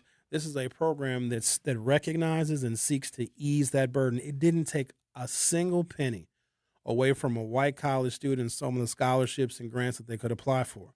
The thing about this Trump administration and then organizations like Will is they want to make sure that anything that seeks to right the ship or make things a little bit more equitable, they want to remove all of it. And we have to be vigilant and understand that these organizations are out there and they are mounting wins every single day. But if we have candidates for governor that are not speaking to these specifics, it's one thing to get a bunch of Black people in the room and tell them how we are being impacted negatively because of our race, and to tell Black people that institutional and structural racism is actually real. That's one thing. But to say, I am actually going to put the programs back in place that organizations like Will have sued to remove, any candidate for governor can say, you know what, we're going to create a new program that's going to be an extension of the UW system, where African Americans who are able to get out of MPS with a reasonable grade point average are going to have their first year of college paid for free, because we here in the state of Wisconsin understand those challenges. Not a single candidate is going to say that. Let me tell you why. Because they may turn off white voters. So not only are Black voters being policy ignored, not politically ignored, no, because I believe Francesca Hong will say, hey, Black people need to be treated better and treated more fairly. And we're like, yeah, Francesca, thank you.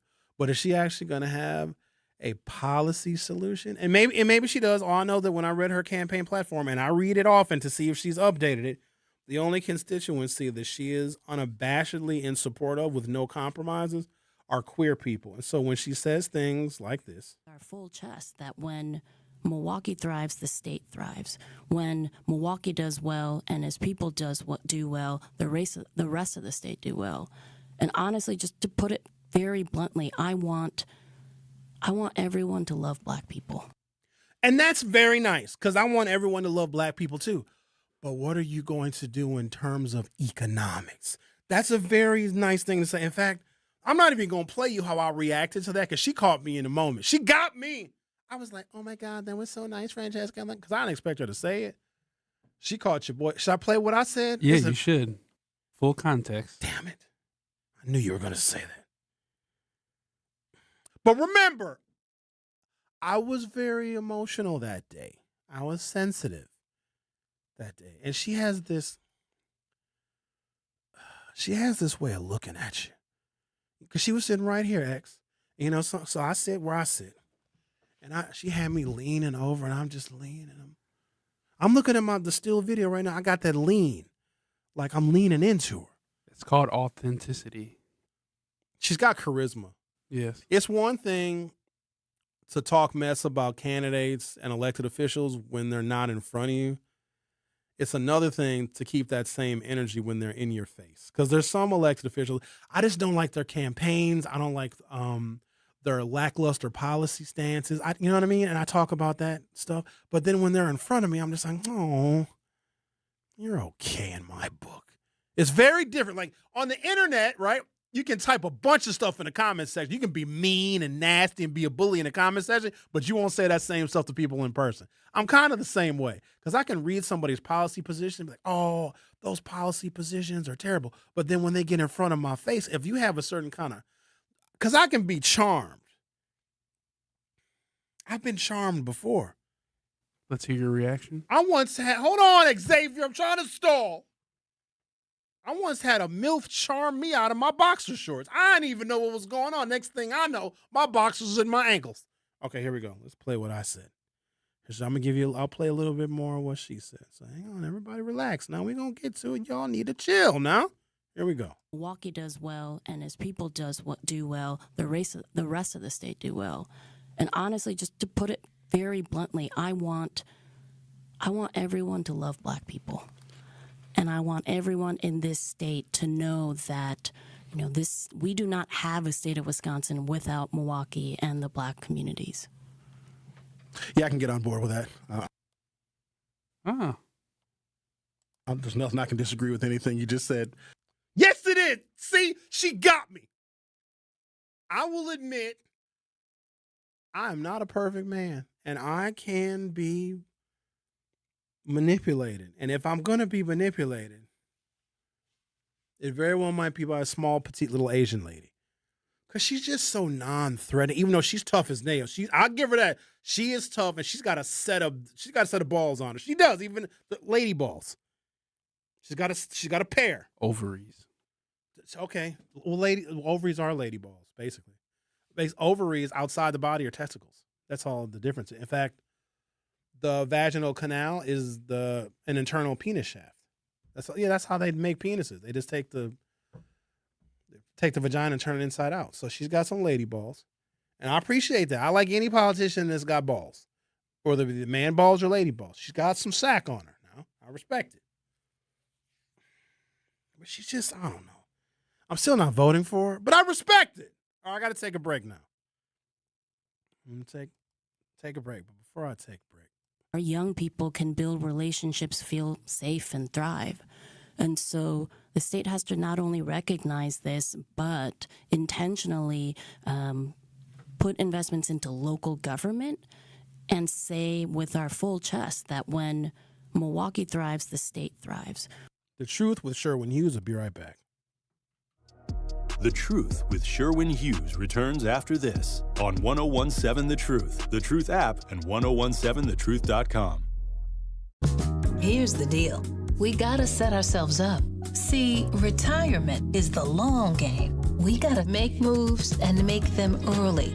Set up goals. Don't worry about a setback. Just save up and stack up to reach them. Let's put ourselves in the right position. Pre-game to greater things. Start building your retirement plan at thisispretirement.org. Brought to you by AARP and the Ad Council. For 75 years, the Muscular Dystrophy Association's voices have thundered through the halls of Congress. For 75 years, we've willed the impossible into existence. For 75 years, the MDA community has pushed the science, shifted the narrative, and established the field of neuromuscular medicine. And until that day, when this is all a thing of the past, you couldn't stop us if you tried. Join us and celebrate 75 years of breakthroughs at mda75.org. You can't buy a best friend. You can love them, walk them, pet them, and care for them, whether they want you to or not. You can take a picture or 50. You can fly to the moon, travel the world, or just stay in bed. You can't buy a best friend like that, but you can adopt one. There are millions of pets waiting for a best friend just like you. Help us save them all at bestfriends.org. Talking about guns with others might not always feel comfortable, but it could save a life. Here's a way to start a conversation. Your family is going over to your neighbor's home for dinner for the first time. How would you ask if there are any unlocked guns in the home? Hey, we're so excited for tonight. Before we come over, though, may I ask if there are any unlocked guns in your home? Our guns are stored securely, locked in a safe that the kids can't access. Awesome. Learn how to have the conversation at agreetoagree.org. Brought to you by the Ad Council. Wherever there's a need in our communities, there's a United Way. Improving lives so everyone can thrive. Where more people can gain access to health care and nutritious food for their tables. Where more community members can benefit from financial education and get connected to local resources for housing support. And where children are given more chances to reach their full potential. Community is where we find our strength and where we share our hope. United is the way. Visit unitedway.org. Are people around me safe when I vape? Science does not support that belief. Exhaled vape emissions linger in the air, affecting indoor air quality and bystanders in the same space through secondhand exposure. Vaping emissions can also accumulate on clothes, hair, dust, and furniture, leading to exposure risks to bystanders of all ages. And vaping around a pregnant person can lead to serious health impacts on fetal and childhood development. Enough with the puff. Learn more at ul.org/vaping.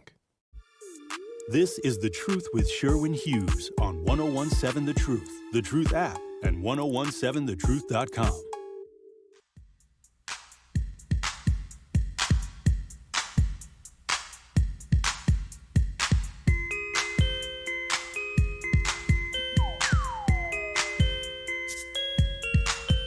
I was up way too late last night. Thoughtin'? A little bit. Yeah. How's the Silver Fox summer been going for you? Above average. Oh. Yeah. So you've been hitting them out the park a little bit? Doing all right. Some Batting ground average balls? is above average. Okay, that's good. I mean, I'm not Hall of Fame numbers right now, but we're making do. We're doing all right. As long as you're getting on base. Oh, yeah. For sure. Yeah, there's, see, with women,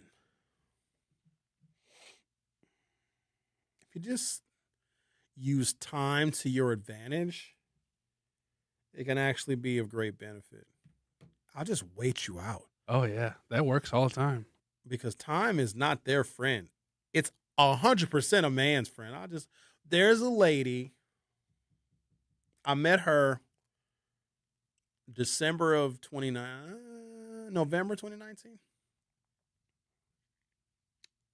Hung out for a little bit.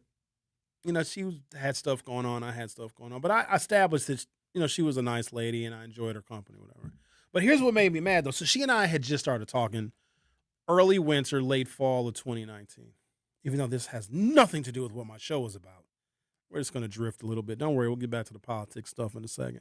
Plus, it's Friday. But I didn't like that she had a date for New Year's Eve, even though I have nothing to say about that because I wasn't taking her out for New Year's Eve. And here's what she did, though. I didn't like this. She sent me a picture of the dress she was going to wear on New Year's Eve with this dude. And I kept it cool. I was like, oh, that dress is beautiful, and he's a very lucky guy. So I just kind of whatever. Here's what ended up happening. So she goes out with this dude on New Year's Eve. They ended up dating. COVID happens. They move in together. End up getting married in like 3 months because I'm still friends with her on social media. So she marries this dude during COVID. They ultimately get divorced. And so I'm, of course, still connected with her on social media. So while she was going through the divorce, I reached out because that's when you strike, right? That's when they're vulnerable. And so here's what's crazy.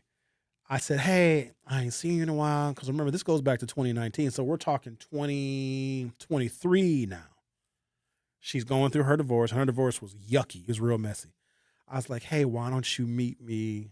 Let's have lunch. I ain't seen you much. She's like, oh my God, I would love to have lunch. We haven't seen each other in a while. I want to catch you up on my life. And so we had lunch here at the 3rd Street Market Hall. Stupid!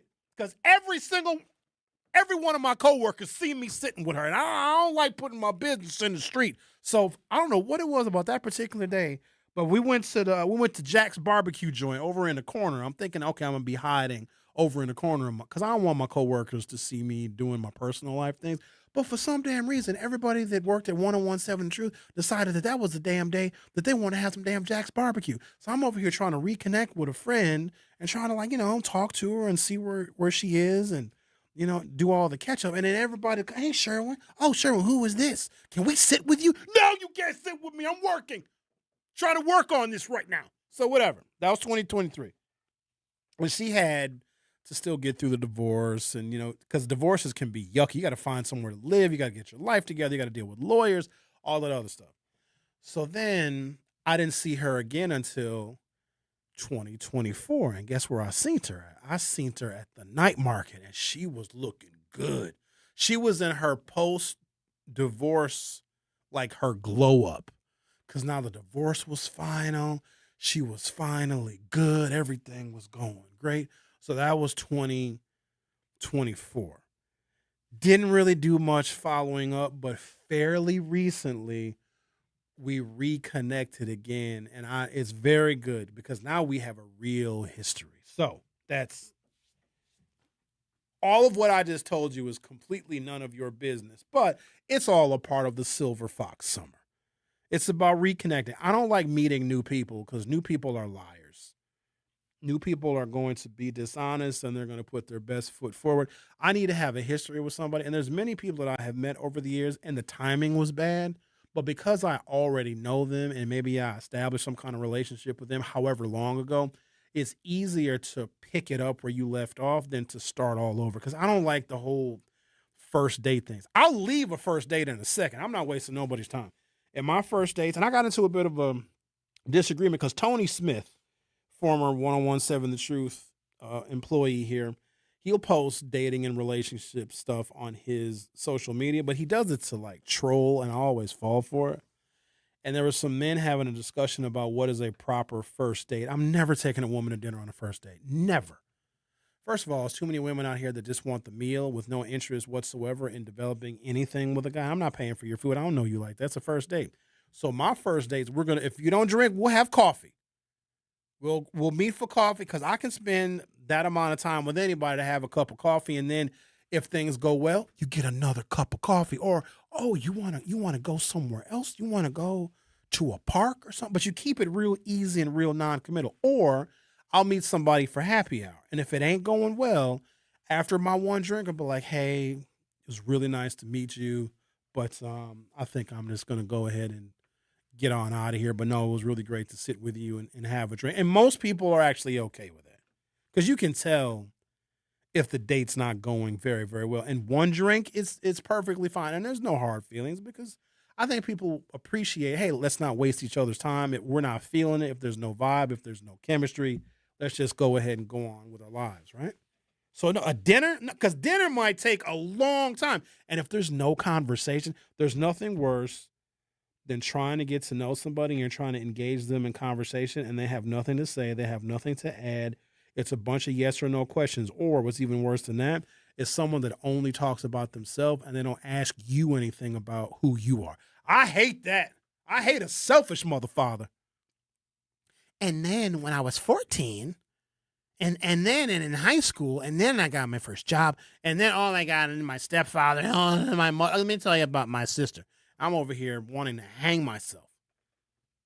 and you got to sit through dinner, because some people are not very self-aware and they think that they are more interesting than they actually are. And I got to admit something, and fellas, don't get mad at me, but we got to start telling the truth to these ladies. And there are some women whose lives are very average, very boring, very mediocre, but all of the men that they may involve themselves with really pretend to be interested and fascinated by their lives, even though their lives are barely worth examining. Those men are pretending to pay attention to your boring life because they want to have sex with you. That's the only reason why. With me, I'm not going to pretend to be interested in your boring life. I'm going to say, wow, your life is boring. I want to go home. I'm not going to just sit and listen to a bunch of gobbledygook and mumbo jumbo just because I'm trying to get the poison out. I get my own poison out very efficiently, might I add. That only takes 2 minutes there, too. That's not as fun. True, but sometimes it's not worth it. It isn't. True. It is, you know what I mean? Depending on the female. Sometimes I can deal with a headache. How much money, what's the most money you've ever spent to bed a woman? Like dates and going out with her? Ooh. I guarantee you I have you beat, and I still didn't have sex with her. Oh, yeah. The most, it was recently, actually, very recently, a couple months ago. I went on a couple dates with this woman, a series of dates. Uh-huh. I probably spent about $500. Yeah, that's combined. Okay, and that's not that crazy. No. It's like a couple of dinners, art museum, stuff like that. Dinner and drinks can be $200 if it's a penny. Yeah, that's just par for the course. That's the other thing. If men are expected to pay, dating is like another bill. It's kind of crazy. It is. So I know she drinks champagne, and some women like the champagne. Okay, well, she orders Veuve Clicquot. You familiar with Veuve Clicquot? It's, I don't know, mid-grade to high-grade champagne. And so I'm drinking my Tito's and seltzer, which is $7. She's getting glasses of Veuve. I didn't think anything of it. $28 a glass. How many glasses? 4. Oh, wow. Plus dinner. She got you good. I got the bill, and I was like, huh? You know how you get that pain in your side? Because you can't react. You got to be player with it. Exactly. The bill came, and it came in that little booklet. And I opened the booklet, and the number was so high, I swear to God, the numbers jumped off the receipt and punched me in the mouth. She's like, is everything okay? I was like, oh, gosh, I really love hanging out with you. You are fent. Oh. What was the bill, about three something? $290 plus 2. But that's not even the most money that I spent. So there was a person that they didn't live in Milwaukee. They lived somewhere else, and they had political ambitions. So I have the ability to raise money for political candidates. And did I think that she'd be a good elected official? Not particularly, but I want to help her with her campaign. So I was interested in her. I was like, oh, what better way to show my interest in her than to help her with her campaign? I raised $8,000 for this woman. Now, she lost, okay? But then she said, oh, my God, Sherwin, thank you so much. You really helped her campaign a lot. I want to invite you for an evening out. Come to my city, and I'm going to take you out to dinner. I was like, boom, bet those, okay? I get there. I got a $300 hotel room. I brought my nice clothes. I wore my good underwear and everything. So she takes me to a restaurant. Okay, restaurant was cool. She shows me around the town, around the city in which she was running for office. Cool. And then at the end of the night, she was like, well, thanks for coming. I said, what do you mean? What do you mean thanks for coming? Nobody came. What do you mean? She said, oh, I'm so glad you came. I really appreciate your help for my campaign. And all right, I'm going to go home now. Did you have to catch a flight there? No, I drove. Oh, okay. But you know what? I think I might have drove home that night. I was like, I'm not staying in this hotel room. The whole reason why I got the hotel room is because, you know what I mean? That's why I got the nice hotel room. Oh, I'm definitely sleeping in there by myself. I was like, these cold-ass sheets. I'm going home.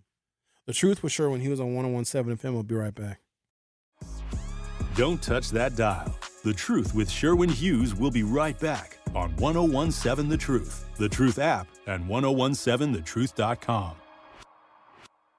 Join the Milton House Museum for an extraordinary celebration of history, heritage, and freedom on September 26th at 7 p.m. at Janesville Performing Arts Center. This special evening features Grammy Award-winning Fisk Jubilee singers from Nashville, a legendary ensemble having preserved the powerful legacy of African American spirituals, carrying songs of faith, resilience, and hope to audiences around the world. Opening the evening is the dynamic Kofi Dance Company. Don't miss this unforgettable evening supporting the Milton House Museum. Tickets available at miltonhouse.org. My mom has decided to learn to paint, and she's good. My dad's now into creative cuisine, and I've already put on 6 pounds. Learning new things comes with age. My mom, she started forgetting my name and what we're talking about. Forgetting well-known things doesn't. Memory loss may be a sign of Alzheimer's disease. Early detection gives you and your loved one time to plan for the future. Learn the warning signs of Alzheimer's at 10signs.org. Brought to you by the Alzheimer's Association and the Ad Council.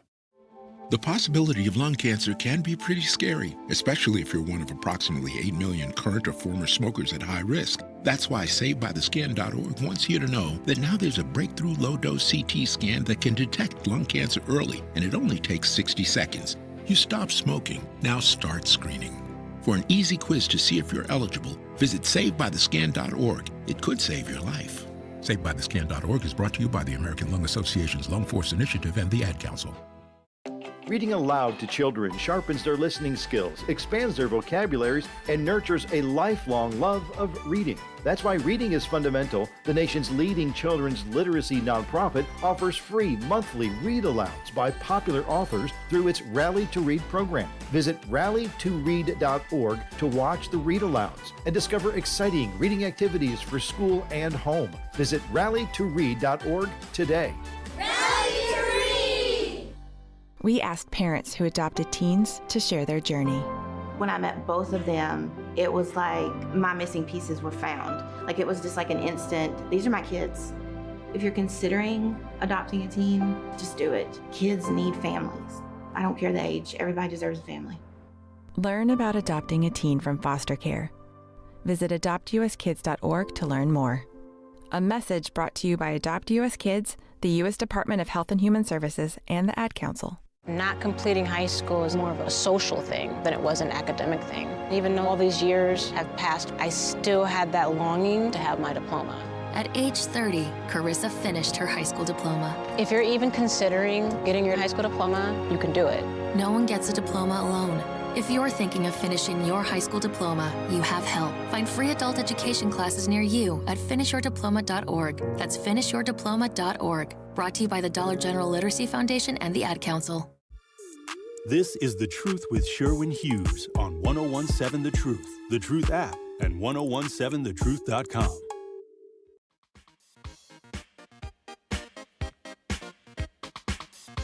Looking for a school where scholars thrive, teachers believe, and excellence is the expectation? Milwaukee College Prep is still enrolling scholars, grades K-3 through 8, for the upcoming school year. With 4 high-performing campuses and award-winning educators and a proven track record for success, MCP is helping more than 2,000 Milwaukee scholars build brighter futures every day. Apply today at MilwaukeeCollegePrep.com or call 414-264-6000. 414-264-6000.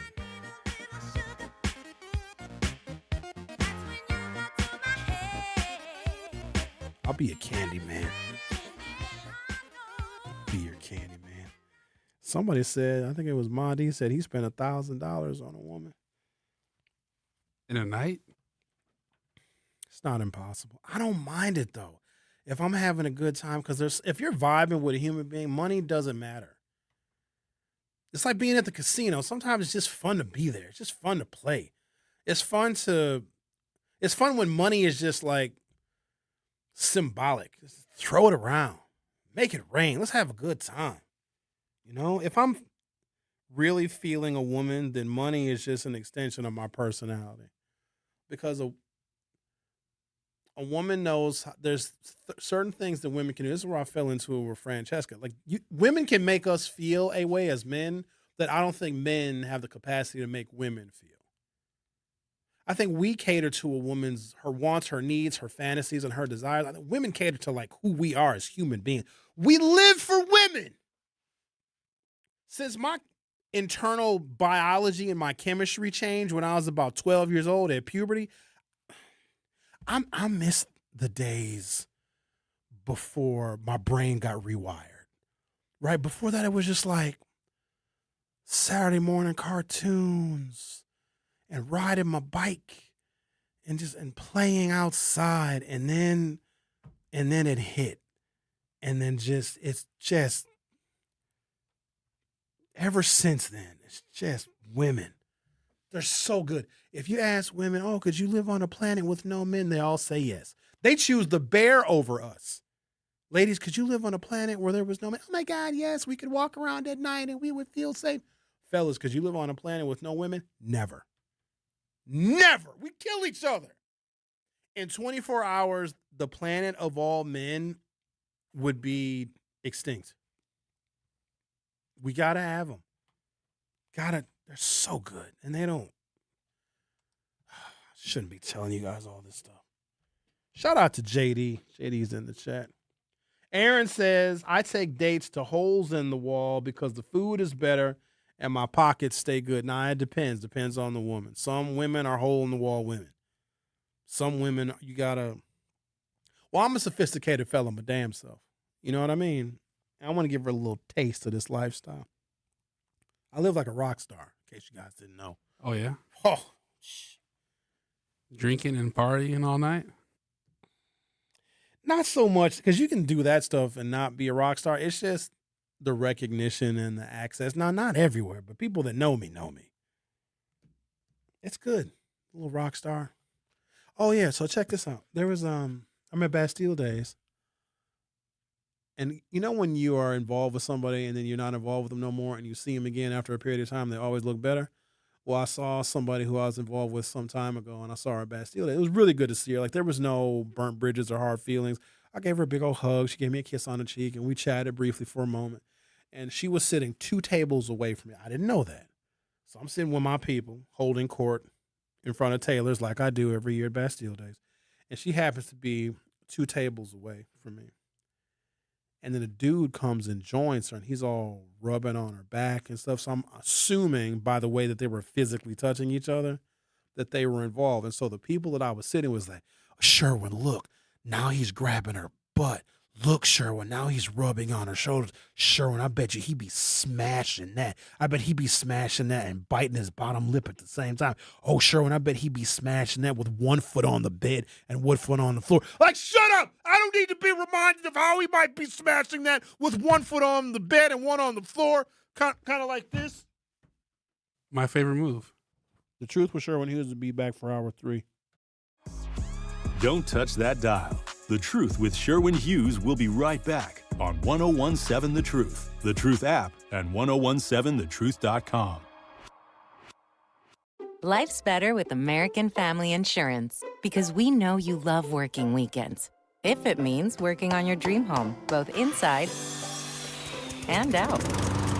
And we're here to help protect those dreams so you can enjoy peace of mind. Save up to 40% when you bundle home and auto. American Family Insurance. Get a quote and find an agent at amfam.com. Products, pricing, and availability vary based on where you purchase insurance and by state. Some exclusions apply. American Family Mutual Insurance Company, SI, and its operating companies, 6000 American Parkway, Madison, Wisconsin. Dreaming of owning your first home? Don't settle for a fixer-upper. Build a brand new home with Milwaukee Habitat for Humanity. They partner with first-time buyers to make home ownership possible with little to no down payment and a team that's on your side every step of the way. Even if you're just starting to explore what's possible, they're here to help you take the next step. If your household earns between $55,000 and $90,000 a year, you may qualify. Visit MilwaukeeHabitat.org to learn more. At Milwaukee College Prep, we believe brilliance lives in every child. Here, students are challenged, supported, and celebrated every single day. With small class sizes, dedicated teachers, and a proven track record of academic excellence, MCP is helping Milwaukee kids reach their fullest potential. Enrollment is still open for grades K-3 through 8. Apply today. Give your child a school where they'll thrive. Visit mkuprep.com or call today. Milwaukee College Prep, brilliance lives here. Hear that? That's the sound of your life. Perfectly imperfect. beating in rhythm to the world you've created. But every time you drive after drinking, the music gets drowned out. Your life sounds pretty great. Don't let a buzz ruin it. Buzz driving is drunk driving. Don't drive buzzed. A message from NHTSA and the Ad Council. Doctors Without Borders is delivering life-saving medical care where it's needed most in communities around the world. From bandaging war-wounded patients in Sudan to providing clean drinking water in Haiti, we're in more than 70 countries worldwide, bringing patients from sick to recovering, from emergency to aid, from crisis to care. This life-saving care is made possible by a global movement of supporters like you. Thank you. Milwaukee Black Talk lives here on 101.7 FM and 1510 AM, W269DL Milwaukee, and WGKB Waukesha. This is The Truth with Sherwin Hughes on 101.7 The Truth app, and 1017thetruth.com.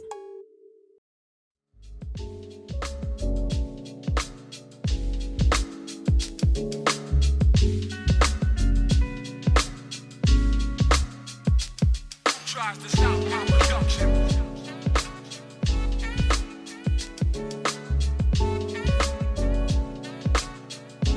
Hey, everybody. Welcome to Hour 3 of The Truth with Sherwin Hughes. So thankful that some of you have been on this ride since it started at 9 a.m. And here we are in our third hour. My weekend starts promptly at noon. Can't even really look forward to the weekend because I got so much stuff I have to do yet this afternoon. But then when the evening comes and right about the time that the sun sets, well, the rest of that time is mine. Be down at Bastille Days tonight, tomorrow. Might give myself a little break on Sunday. You know, Bastille Days is my favorite one. It's just so relaxed and laid back. And everybody's so friendly. It's got a feel. Cathedral Square has always been my jam. I remember going to Jazz in the Park in the early days before it was all publicized and before it became,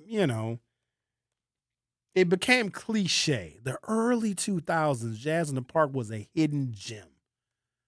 Before the internet provided all of the social activities all of the time, all at once. Back then, you had to know.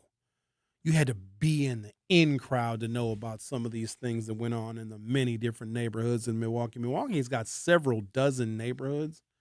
Each of them have their own unique personality and style and culture, quite honestly. That's what I love about this big little city that most of y'all have never been to. You've never been to Milwaukee. You've not thoroughly explored all the little different nuanced little neighborhoods and their cultural offerings because there's different restaurants and different venues. You can see live music in probably a third of the city. I actually like this place. I mean, you might deal with crime, but that's typical of urban areas, and crime, as you know, can spike depending upon how we prioritize it and what resources we have to mitigate it. So on the YouTube, I asked you guys a poll question, as we always do. Have you ever been a victim of violent crime? The good news is 62% of you have not, and a way too high 38% of you have. And we know that violent crime and crime in general spikes during the warm weather months, and there's a whole bunch of reasons why that is, and it just doesn't seem to me that the candidates that are running for governor are prioritizing the city that when it is successful, it can help the other 71 counties, the other 1,849 municipalities, because Wisconsin has got 1,850 different cities. If Milwaukee is doing well and money is flowing here and people are going out to the different entertainment districts and they're getting hotel rooms because hotels are taxed, and they're renting cars here because rental cars are taxed, and they're spending money on food and beverage because those things are taxed, then that money can go and supplement all of the programs and hospitals and infrastructure in other parts of the state. But for some reason, when candidates run for office, they want to cater to the smallest, most sparsely populated rural areas, even though Milwaukee is the economic engine. And obviously I have a problem with that because I am from here, and I know that when this city is operating and firing on all cylinders, things are better for everyone. So again, that is why I don't have a lot of excitement nor enthusiasm for these candidates that are running for governor. Now, we at one point in time had at least two. I think Joel Brennan, I think he's from Milwaukee. I don't know, maybe he is. But he said something earlier in the campaign cycle that showed me he was not going to bend over backwards for Milwaukee when he said that Wisconsin is not ready for a non-male, non-white governor. So he was discounting both Mandela Barnes and David Crowley by saying that. And when you say that, then you are discounting and discrediting the diversity that Milwaukee is. Because I don't know if you guys know this. Milwaukee is a black city. No. Mathematically, it is. Here's why we have some of the problems. Milwaukee is a black city, but its foundations and its infrastructure is still like old white German, Irish, and Italian. That's why we have so many cultural mismatches. This is a black city. It was never intended to be one, but it is. And sometimes we don't have cultural agreement. Black people just do things different. We have different expectations. We have different boundaries. We sometimes have different rules. Now, for the most part, I believe that all people can get along. But this is, for all intents and purposes, a black city. And if you are in leadership in this city and you're not black, you got to recognize that. Because one thing that white people have always had more than us is mobility. If you don't like it, get out. Y'all have had passports since you were 4 years old. If you don't like it, we won't even make a big deal if you decide you want to leave. And many white people have. In fact, I heard, where did I see this? I was on a Facebook thread I shouldn't have been on. And if you look at in the last, let's say, 60 years, the number of 70 years, the number of African Americans that have come here from the South, the majority of black people, unless you're one of those black people that's been in Milwaukee since the 1800s, and there's not very many, the vast majority of African American inhabitants came to the upper Midwest after World War II, and they come from essentially 3 states: Tennessee, Arkansas, Mississippi. And when black people migrated to the upper Midwest, Milwaukee in particular, to get jobs in breweries and manufacturing and assembly lines and meatpacking plants, etc., a lot of white people left. They moved out, didn't they? They moved to the suburbs. They even moved further away, several counties over. In fact, that sentiment of white people that did not want to share neighborhoods or share space with black people, and some of it were real estate speculators that took advantage of white vulnerability. Taking advantage of white vulnerability is probably one of the most successful tactics America has ever invented, because back in the day, black people and white people in Milwaukee, believe it or not, were totally okay living next to each other. But here's what would happen. Real estate speculators, kind of like the hedge funds now that are buying all the rental property, the existence of them and their sentiment has always existed. Hear me out on this. Black families here's the thing, because white families and black families, in 1970, black men and white men had the same unemployment level, both 1%. Everybody was working, okay? And black men and white men would work together at A.O. Smith and at Patrick Cudahy and Alice Chalmers. We worked together and we lived in the same neighborhoods. But real estate speculators were like, when the blacks move in, your property value is going to go down. So your house right now is worth $20,000, but when the blacks move in, it's going to be worth 10. I'll give you 15 grand if you leave today. And they scared white people by threatening the value of their investment was going to go down, which we know is arbitrary, but it remains symbolic. And even to this day, it traces back to the Great Migration. Black neighborhoods are valued less because real estate speculators made up a bunch of BS because they wanted to buy people's houses for cheap. That is what started segregation in the city of Milwaukee. It wasn't even a natural racial hatred, because white people in the upper Midwest didn't have the kind of interactions and dealings with black people like white people did in the South. In the South, they fundamentally hated us because we were free. In the North, they're like, oh, hey, how are you doing, Reginald? You doing okay? All right, then I'll see you later. You want me to pick you some fresh tomatoes from my garden? White people in the upper Midwest are generally pleasant. But if you threaten their economics and if you threaten their assets and the equity and the values of their home, anybody would turn racist. So whenever you play with somebody's money, their worst impulses and instincts come out.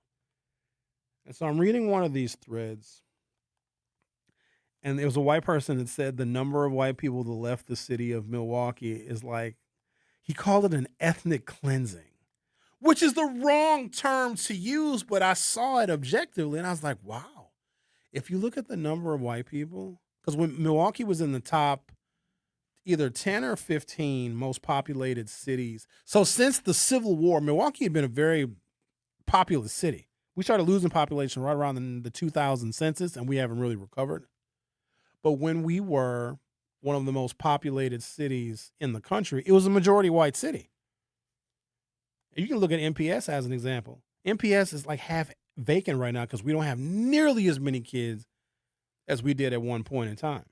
And so some of the reasons why we see such cultural mix matches is because this is now a black city, but the leadership is still reflective of the days in which Milwaukee was still traditionally German and Irish and Catholic and Lutheran and Italian. All right, so I got some stuff on crime I want to share with you because some of the crime that takes place is because the infrastructure that we have to prevent crime is old and outdated. It really is about economics. And if we can have job training and job placement that is much more reflective, like we need to have more places, agencies, and institutions training people how to do customer service and hospitality because that is what our industry is here in Milwaukee. Other than Rockwell Automation and Northwestern Mutual, which is financial services, this is a service and hospitality city. But have you noticed, ladies and gentlemen, even when you go to a fast food restaurant, the level of customer service is poor because we don't have the educational institutions in Milwaukee. I'm talking about high school because high school is supposed to prepare you for the jobs that are available immediately. And it also can prepare you for a life of learning, but you should be prepared for the jobs that are available immediately. Real quick example, and we're going to talk to Al. When we were building things and making things and producing things and manufacturing things after World War II, look at all the tech and training, technical and education we had in our schools here in MPS. It was training young people for the jobs that were available in Milwaukee at that time. I don't know if we have schools that are dedicated to training young people to be involved in the tourism and hospitality industry. That's why customer service is so bad. People aren't trained on how to do it. At the time, our schools had these specialties. North Division was health. Tech, which was boys tech, was technical and trade education, right? What was Madison's? Washington High School was like computer services and whatever computer sciences were back in the 1970s, 1980s. Vincent High School had an agricultural specialty because at the time that Vincent was built, that whole neighborhood was all farmland. We don't do that now. And so we have mismatches in the skills that are required for the jobs of today, which is service industry and hospitality based, but the schools are not training young people to have those skills right now. And because we have a skills mismatch, crime can sometimes result when people are unemployed and unemployable. We're going to tackle that in a second, but first let's talk to, hey Al, how are you? I'm doing fine, but what they didn't tell you is the reason why the kids is not learning too much in school because they're too busy trying to F the kids. Because if they was teaching them stuff, they would know how to, act or, do public service, but they're too busy trying to, buy them Jordans and dresses for an orgasm. Number two, they didn't tell you that the whites is moving back. But they're sending their kin folks who look like they came from the dirt roads of Kentucky, and a lot of the houses they're selling, like on Titonia, they're going for $200,000. Okay. Also, some of those the whites that's moving back in town, some of them are the poor whites, and their kids look like Skeletor by the face, so they on some bad dope with no dope. So I wanted to give you that information. And the reason why they're coming back is because they know they can get the good houses dirt cheap. And some of them are moving in the neighborhoods and got the nerve to look you up and down. Look you up and down, and they ain't been fighting nothing but straight shooters, glory hole, cheap liquor, and ass beatings, okay? And you always can tell them because they skin look real rough, and they're usually on back of a Harley or a crotch rocket that they ain't changing the oil on a regular basis, okay? And the last thing I wanted to say to you gentlemen, there is nothing wrong with, taking a woman out and giving her a good time, but please do not look like a trick, okay? Just because you spend tons and tons of money that doesn't mean you're going to be able to put your meat missile in her famous sugar wall glory hole, okay? I need y'all to understand that. You can have a good time. She can rub your back, touch you on your thigh, and edge you, and you still can walk away with blue balls, okay? And there's no guarantee that you can use her mouth as a glory hole. So if you're going to give her a good time, give her a good time, but don't make yourself look like a trick and then complain about it, because how much money you spend is all free will. Stop being stupid and spend the money on somebody that's worth it, and there's no guarantee she's going to let you get that nut, because she probably already got a nut before she came to you. Y'all have yourself a good weekend, okay? Okay, bye-bye. Thanks. He's right. Let me be clear. I'm too old to, if I hang out with a woman, if I go on a date, my objective is not always to bed her. Because quite honestly, if it's that easy, then I don't want it anyway. I want to know that I can get it. And I want to have the option to choose to get it or not. I want to know that it's available. That's all I need. I need to know that I can get it. I don't got to take advantage of it. Sometimes waiting is more enticing. But when I go out, I like to get dressed up. I don't like casual dates. Because if I'm going to spend time with somebody, we're going to get a little fancy. You know what I mean? We're going to go somewhere very, very nice. I just like to be out in the world, doing things, enjoying really good food, maybe having some real good drink and having some good conversation. I don't need to end the night in the sack. Sometimes it happens. Sometimes it doesn't. I don't expect that. Now, the situation I was referring to earlier, in the woman in which I raised a whole bunch of money for her campaign, I just thought it was a way, because I genuinely liked her. Like, as a person, I liked her political viewpoints. Terrible candidate. Awful. Just should never run for office ever again, because she's just really, really bad at it. So in the middle of her campaign, I got to be careful because she might be listening. In the middle of her campaign, like, it's like 2 weeks before the election. And that's when you got to have your pedal to the metal. You got to be out there engaging voters and knocking on doors. And that's when you really are kicking things into high gear. Let me tell you what she did. And man, did I blow my top. But I couldn't say nothing about it. 2 weeks left until the election. She was like, oh, my kids are really stressed out because I've been working so hard on the campaign. She's like, I'm going to take them on a week vacation. I said, come again? Because I know how much money I raised and I spent on doing direct mail on her behalf. And it was a lot. It was $8,000. She's like, yeah, my kids are just, it's a lot for them. So we're going to go on vacation for a week. I was so angry. I'm like, this is when you're supposed to be putting the pedal to the metal and engaging the voters and knocking on doors. You got to convince voters to vote. And she lost, obviously. And she didn't see nothing wrong with it. She's like, oh, no. Your kids are going to be fine. Win the election, and your kids will be actually even happier than having their mama be a loser. Zach, I did end up going to Bastille Days last night. I didn't plan on going. I was just going to go this weekend. But my guy texted me, and he got the prime real estate because I didn't think he was going to get the real estate. He was like, Sherwin, we got the spot. And whenever you get the spot, table number 1 on the sidewalk at Taylor's, you got to go. You got to go. And so I ended up, and I was out later last night than I should have been. So, and getting an Uber, whenever there's a festival going on downtown, the Ubers are just, it's terrible. But I'm going again tonight and tomorrow. I think I might. Carrie says she's going to be going on there tonight too. Carrie, Noni Juice. That was why I texted you, though. Yeah, I didn't.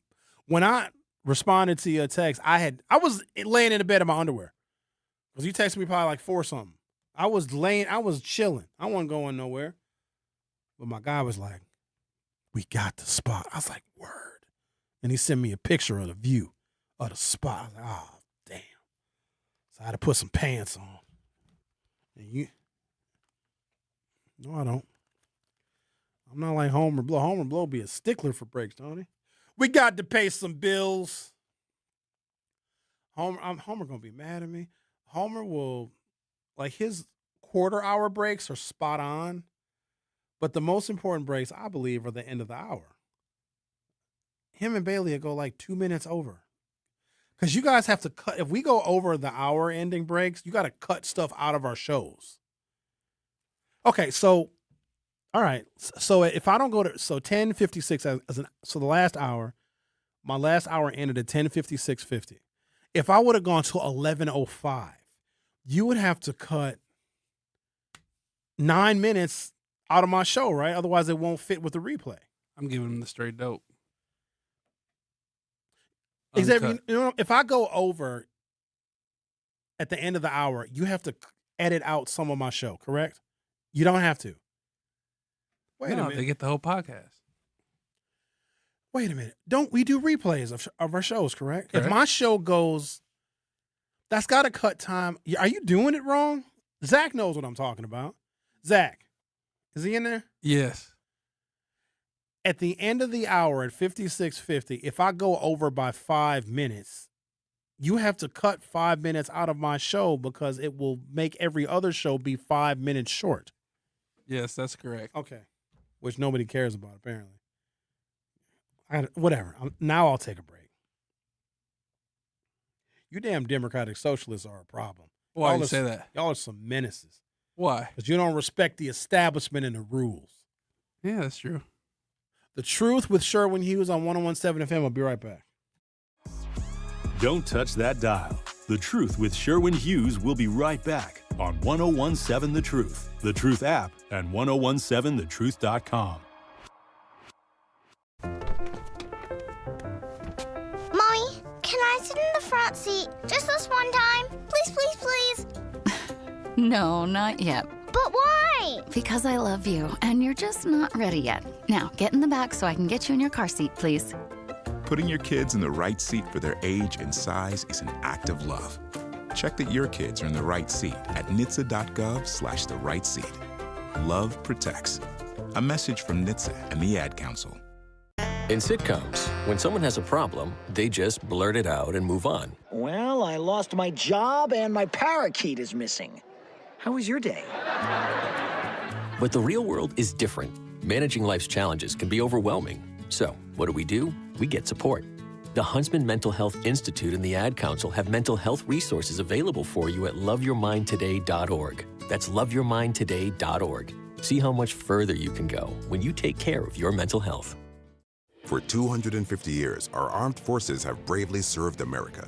Wounded Warrior Project honors that legacy by supporting post-9/11 service members and veterans like Anthony, a Marine who was injured by a roadside bomb in Afghanistan. They carried me through my injuries, not just my physical, but my mental. And seeing other vets doing the same thing helped me tell myself, hey, you can do this. Join us in honoring warriors at woundedwarriorproject.org/America. In the United States, a vehicle is stolen every 31 seconds, about as long as this message. Luckily, you can take a few easy steps to protect your car in the same amount of time. Remove your valuables, roll up your windows, don't leave your car running unattended, lock your doors, and take your keys or fob. If you have information about a crime, call the police. If you suspect insurance fraud, also call 800-TEL-NICB. A public service message from the National Insurance Crime Bureau. I always had to be so good, no one could ignore me. Carve my path with data and drive. But some people only see who I am on paper. The paper ceiling, the limitations from degree screens to stereotypes that are holding back over 70 million stars. Workers skilled through alternative routes, rather than a bachelor's degree. It's time for skills to speak for themselves. Find resources for breaking through barriers at tearthepaperceiling.org. Brought to you by Opportunity at Work and the Ad Council. I'm Chris Jakimick. I served in the United States Air Force and I deployed 3 times. So in 2017, I was serving as an Air Force First Sergeant. Our motto in that role is my job is people, everyone is my business. But unfortunately in that year, I would lose my own brother, Lance Corporal Adam Jakimick, to suicide. The majority of veteran suicides are from guns. I store my weapons securely, not only for myself, but for my family. Store all your guns securely. Help stop suicide. My service never stops. Brought to you by End Family Fire and the Ad Council. You are listening to The Truth with Sherwin Hughes on 101.7 The Truth app, and 101.7thetruth.com.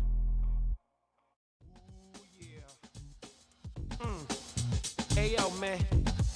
Ain't nothing like a nice bowl of cornflakes in the morning to smooth you out. Milky, cereal, baby. Milky, cereal, milky, cereal, baby. At UW Milwaukee, students don't have to wait until college to start building their future. Roar Ready lets students K through 12th grade join in on hands-on programs across campus, from science and tech to arts, sports, and more.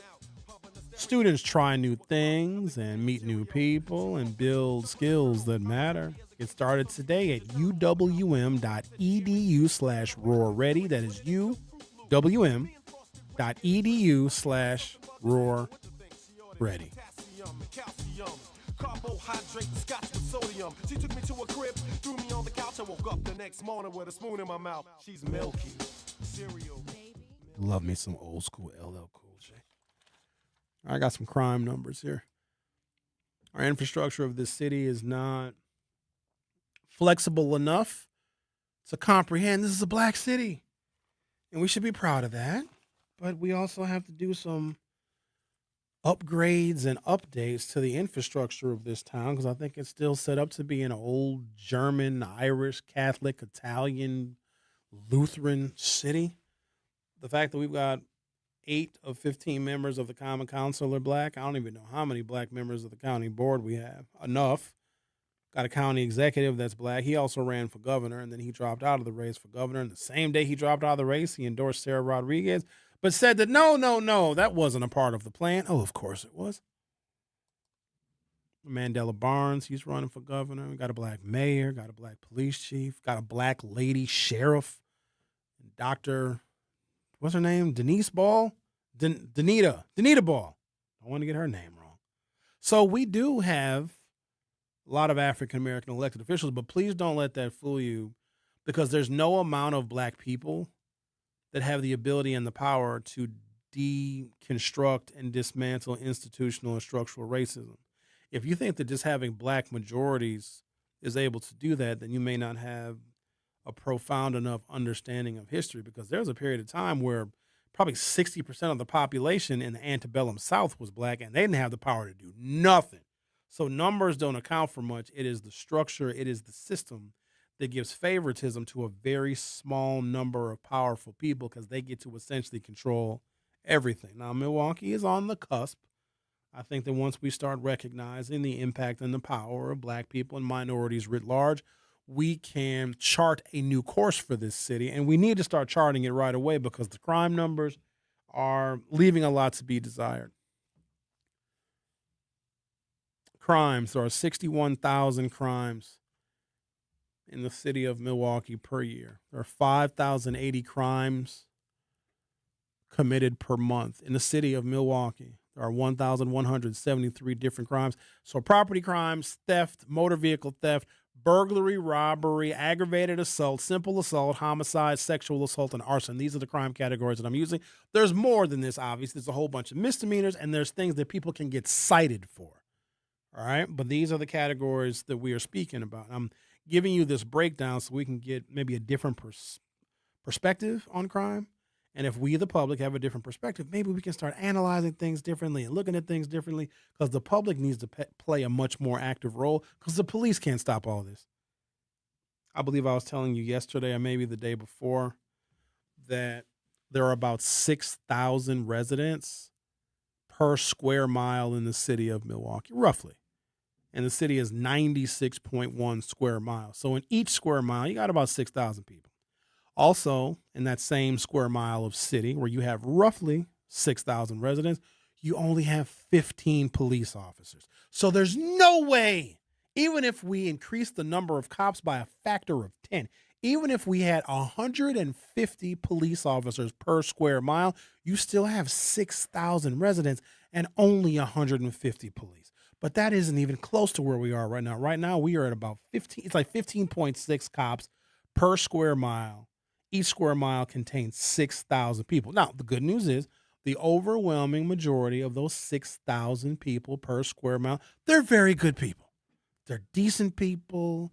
They don't cause too much trouble. They may run around naked a little bit. Guilty. They may, I don't know, make a little too much noise. But for the most part, they're not hurting anybody. They're not breaking any laws. But if just 10% of those people, of the 6,000 people per square mile, decide that they want to be a menace, they already would overwhelm the number of police that we have. And when you have Brady Street and Water Street that require additional police presence, meaning you've got to pull cops from the neighborhoods to police Brady Street and Water Street, then you are further reducing that 15 cops per square mile. So we as members of the public have to be a little more involved and engaged and vigilant when it comes to crime.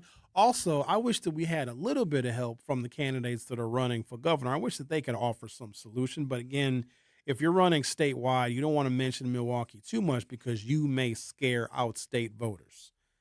I don't agree with that. I think it's a flawed strategy. It's also why I would never run for governor. Because if I ran for governor, like, to me, small towns are worthless. Nothing comes out of small towns. There's nothing there.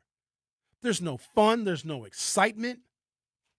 There's no culture. Screw your small town. Sorry, there's nothing. There's no colleges and universities there. They're just a bunch of places where it's like 7 or 8 white people.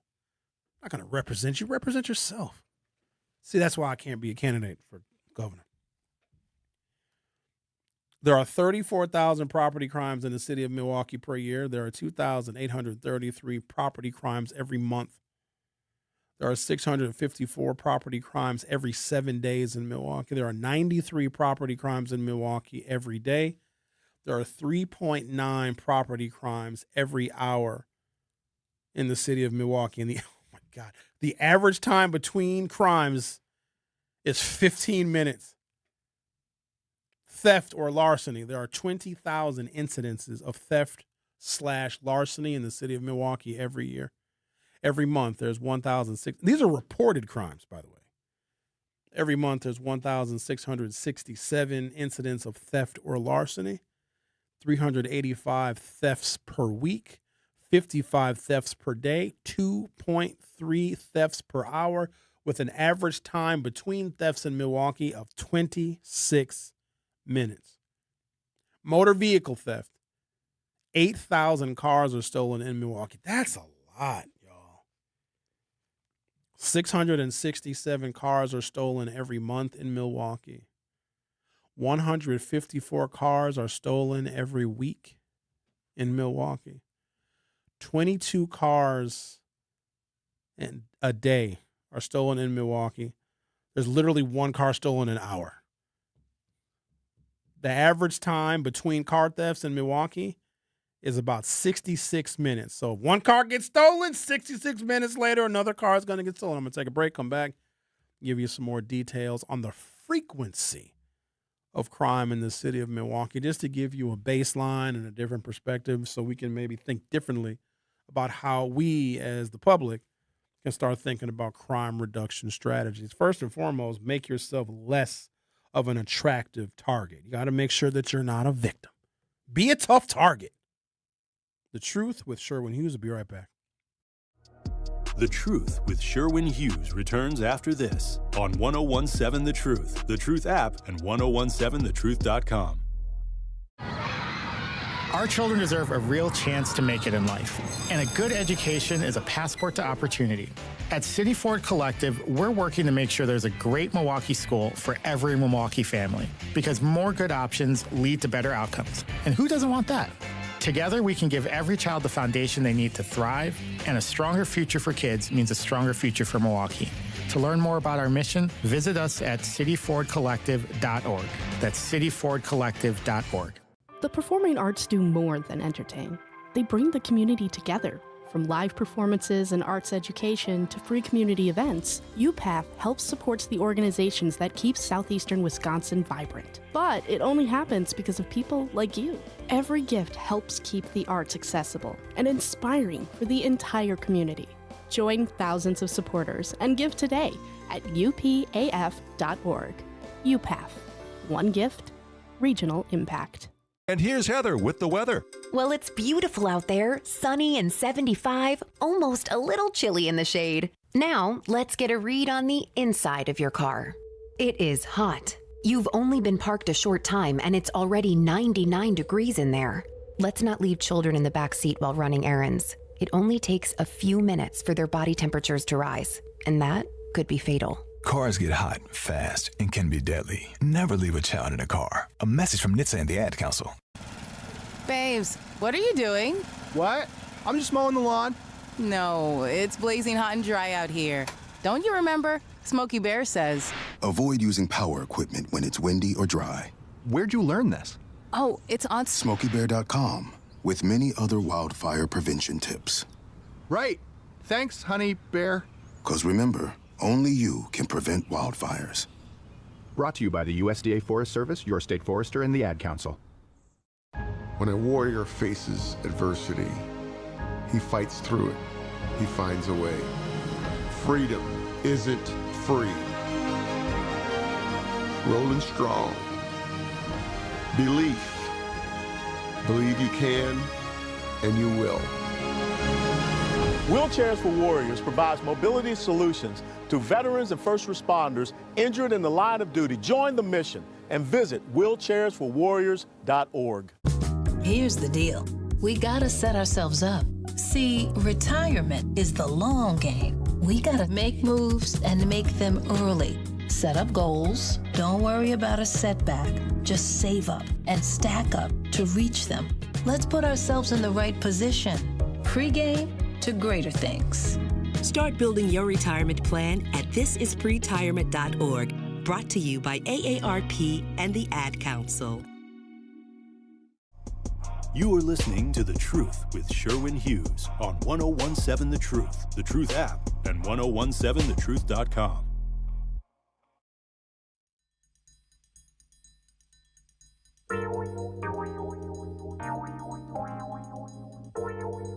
Get ready. 101.7 The Truth Family Fest is back. Join us Saturday, August 22nd from 11 a.m. until 2 p.m. at Riverside University High School for free back-to-school resources, live entertainment, family activities, and community fun.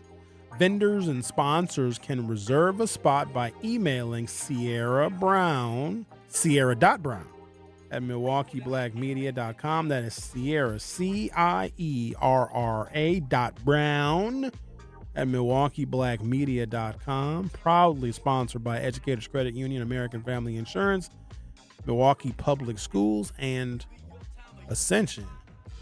All right. Everybody sign up for Truth Family Fest. Be a vendor. And you can sell a bunch of stuff. I think we're looking for entertainers, too. I can be an entertainer. I can rap. You know what I should do? Because I'm very funny. Is I should do a stand-up comedy set.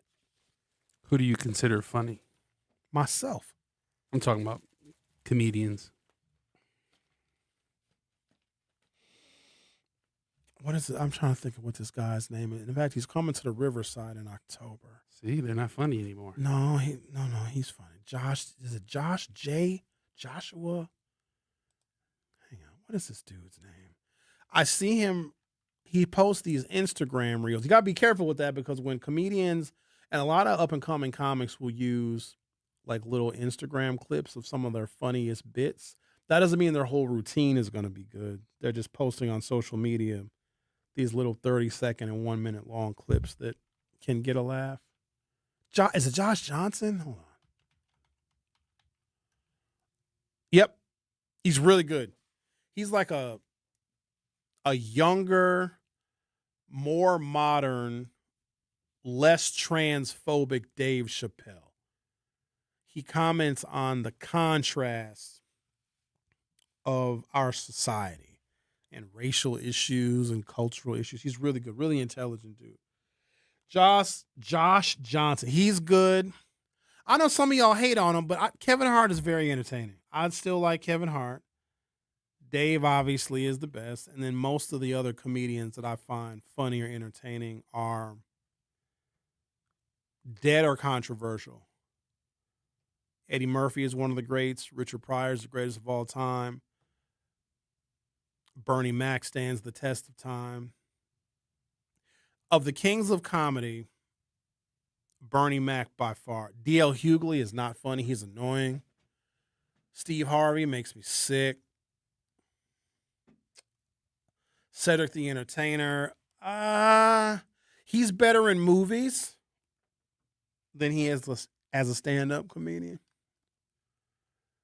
Louis C.K., who got into a little bit of trouble. I think he is brilliant. Louis C.K.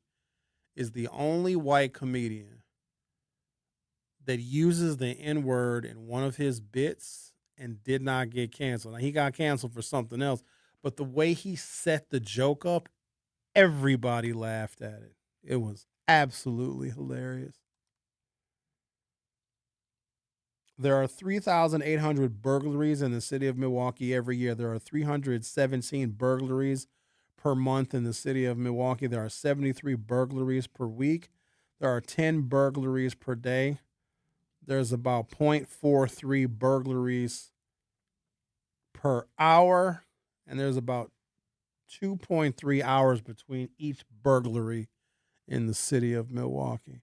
Robbery, there are 1,200 robberies every year in the city of Milwaukee. There's 100 robberies per month. There are 23 robberies per week. There are 3.3 robberies per day. There are 5,800 aggravated assaults in Milwaukee per year. 483 aggravated assaults per month in Milwaukee. There are 112 aggravated assaults per week. There are 16 aggravated assaults per day. There's an aggravated assault in the city of Milwaukee roughly every 90 minutes. Simple assault, there are 8,500 of those per year. 708 simple assaults per month. 163 per week, 23 per day.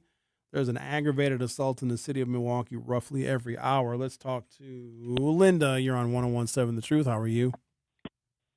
Good morning, Professor. I just wanted to comment about I've never been to Bastille Days. I would like to go, but then you should go. I should, but I also want to express my, I guess, observation and notice of someone mentioned the replacement theory. The great replacement theory gave birth to the Project 2025. And we forgot to mention the replacement theory. And I think that we sleeping. We are sleeping, Sherwin, and we're being, while we sleeping, they singing us a bedtime story, a bedtime song, while we're being coerced down the, I don't know, but it's, okay, so this is what I've been noticing with regards to the great replacement theory that started how long ago? I'm not sure, but you can fill that in. But I think that ago. It does. Huh? 40 years ago. I think because you just discovered it, it's new to you. It's not new to anybody else. It's the whole reason behind the Trump administration. No, I'm not saying it's new to me, but the terminology is resurfacing. I've noticed on social media. I've learned this years ago, believe me. But I think, like I said, we fell asleep. And now that Project 2025 is in effect, we are reminded of how this got started, like you said, 40 years ago with the replacement theory. And I see this happening quietly, around us.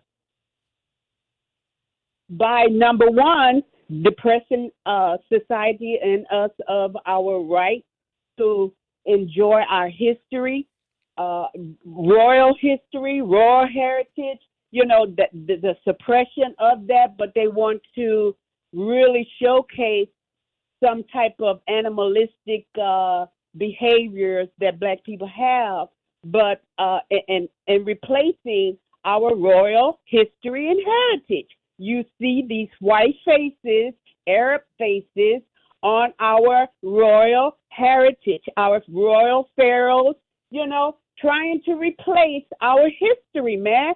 And then I noticed also that when they want to what I want to say, profile our image, our history, our legacy as less than human, and that follows the 3/5 clause in the Constitution. We have to address that. We cannot keep sleeping over the main things that got us here. Number one, the Constitution is not complete.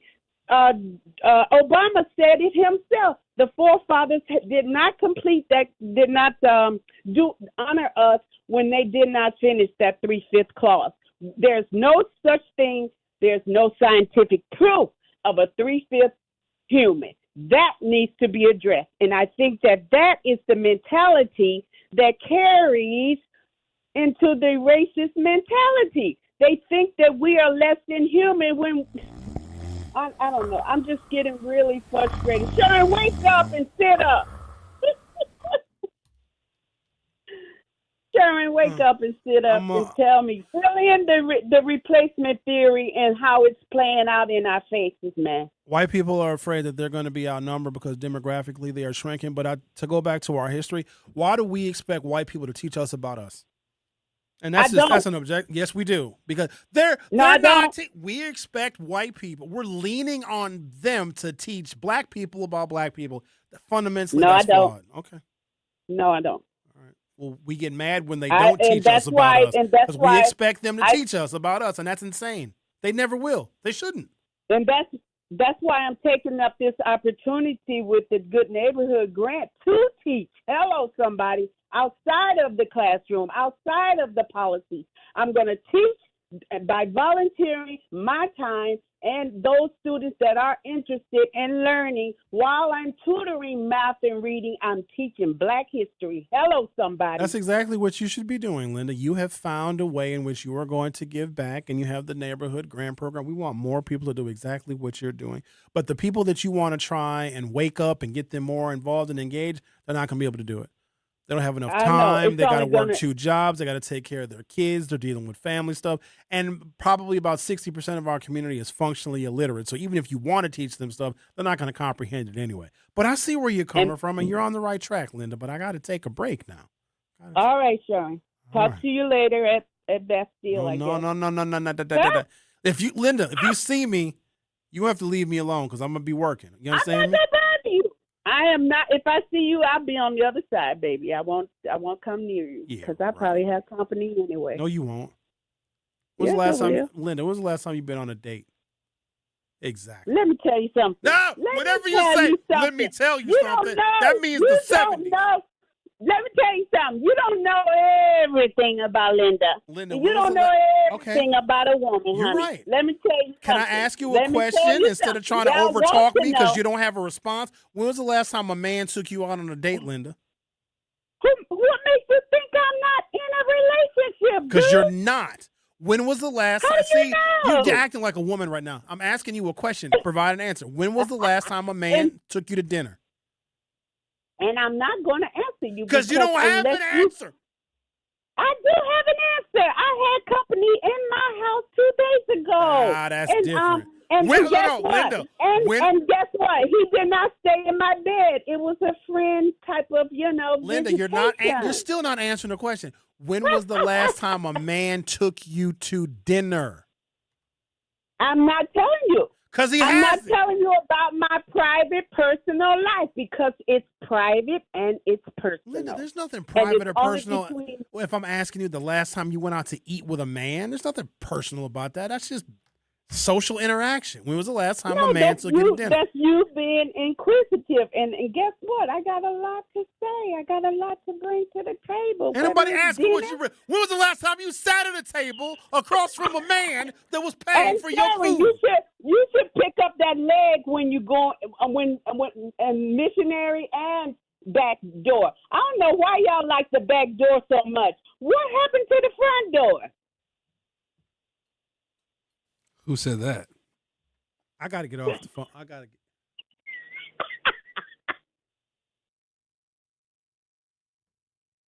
That took a turn.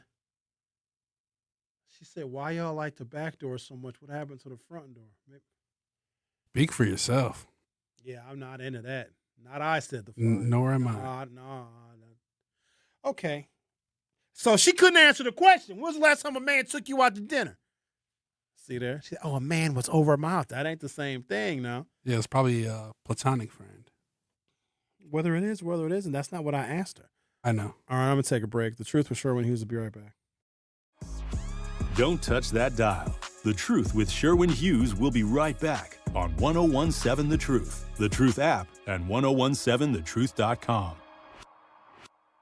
I'm Sherwin Hughes, and I know the power of Stars and Stripes Honor Flight firsthand. As someone who's been on an honor flight, I can tell you it's a day you'll never forget. Stars and Stripes Honor Flight gives our oldest veterans who served in any location in June of 1975 or earlier a free one-day trip to Washington, D.C. for veterans. Airfare, meals, a coach bus tour, and special flight apparel are all included. It's a day of honor, gratitude, and camaraderie. Veterans who served in the Vietnam or Korean War go to flysshf.org and ask for an application. For 75 years, the Muscular Dystrophy Association's voices have thundered through the halls of Congress. For 75 years, we've willed the impossible into existence. For 75 years, the MDA community has pushed the science, shifted the narrative, and established the field of neuromuscular medicine. And until that day, when this is all a thing of the past, you couldn't stop us if you tried. Join us and celebrate 75 years of breakthroughs at MDA75.org. You are listening to The Truth with Sherwin Hughes on 1017 The Truth app, and 1017thetruth.com.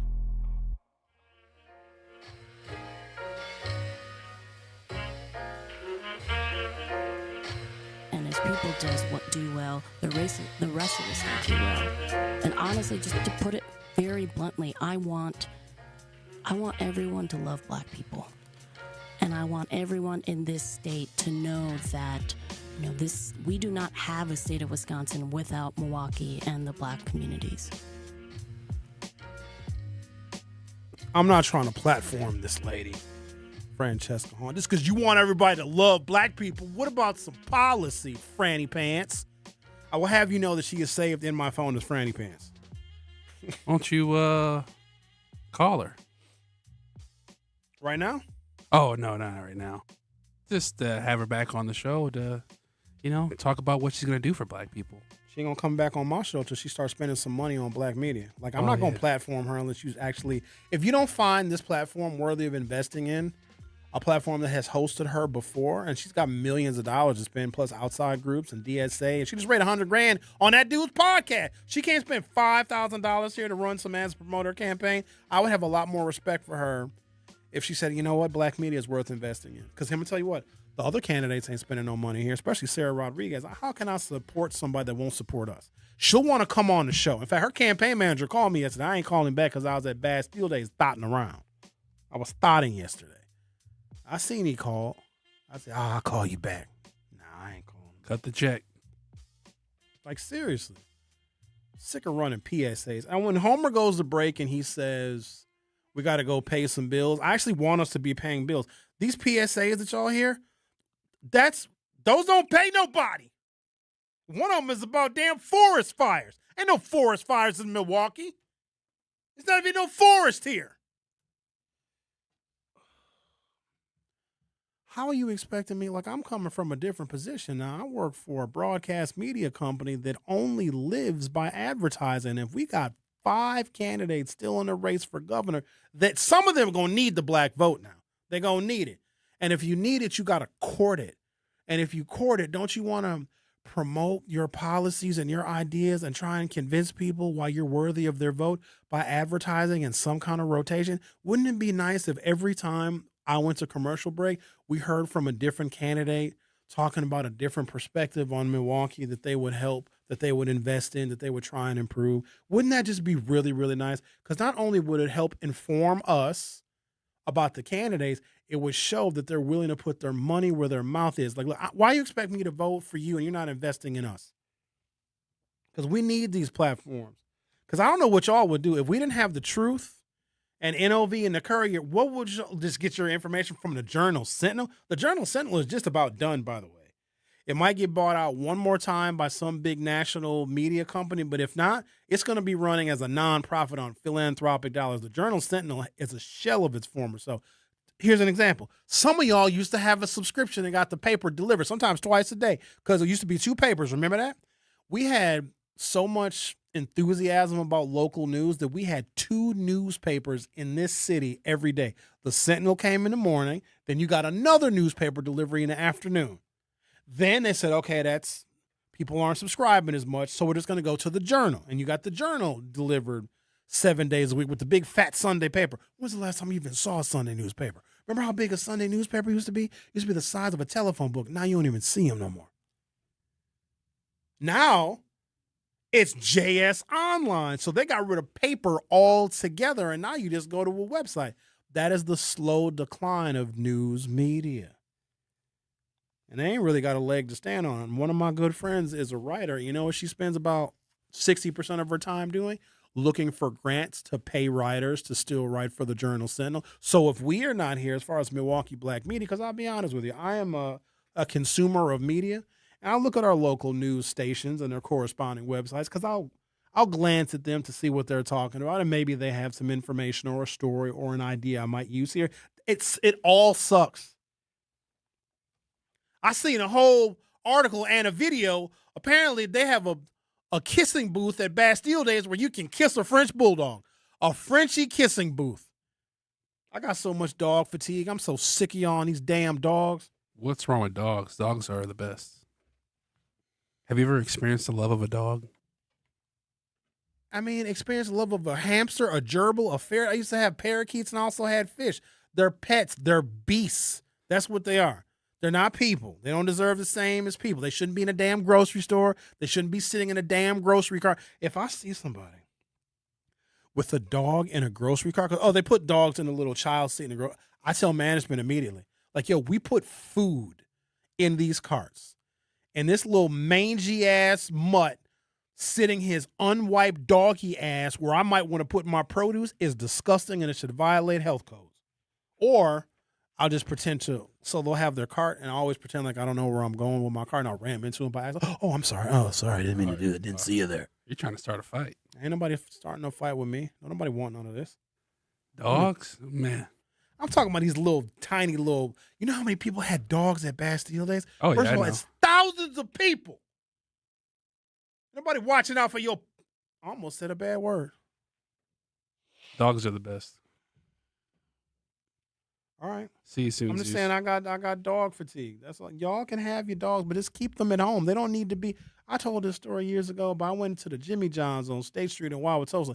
This person, their golden retriever was just laying on the floor in the middle of Jimmy John's. I got to step over somebody's dog to order my number 6 with Yep, step jalapeno over peppers on it. They have rights. Who has rights? Dogs. Oh, you over here trolling me. Okay. A right to this foot up that doggy ass. If a dog bites a human being, it needs to get put to sleep that day. And let me be the one to do it. I'm just saying dogs can't be biting people. If I went around and bit somebody, right, I get in trouble. If a dog bites somebody, you got to make it go night-night. Depends on the circumstances. It don't depend on no circumstance. I know this much. My show is over. The week is over. I'll see you at Bastille Days, except for Linda. Linda, you leave me the hell alone talking about your front door, back door, front door. I got to go. Goodbye. Are people around me safe when I vape? Science does not support that belief. Exhale the vaping mission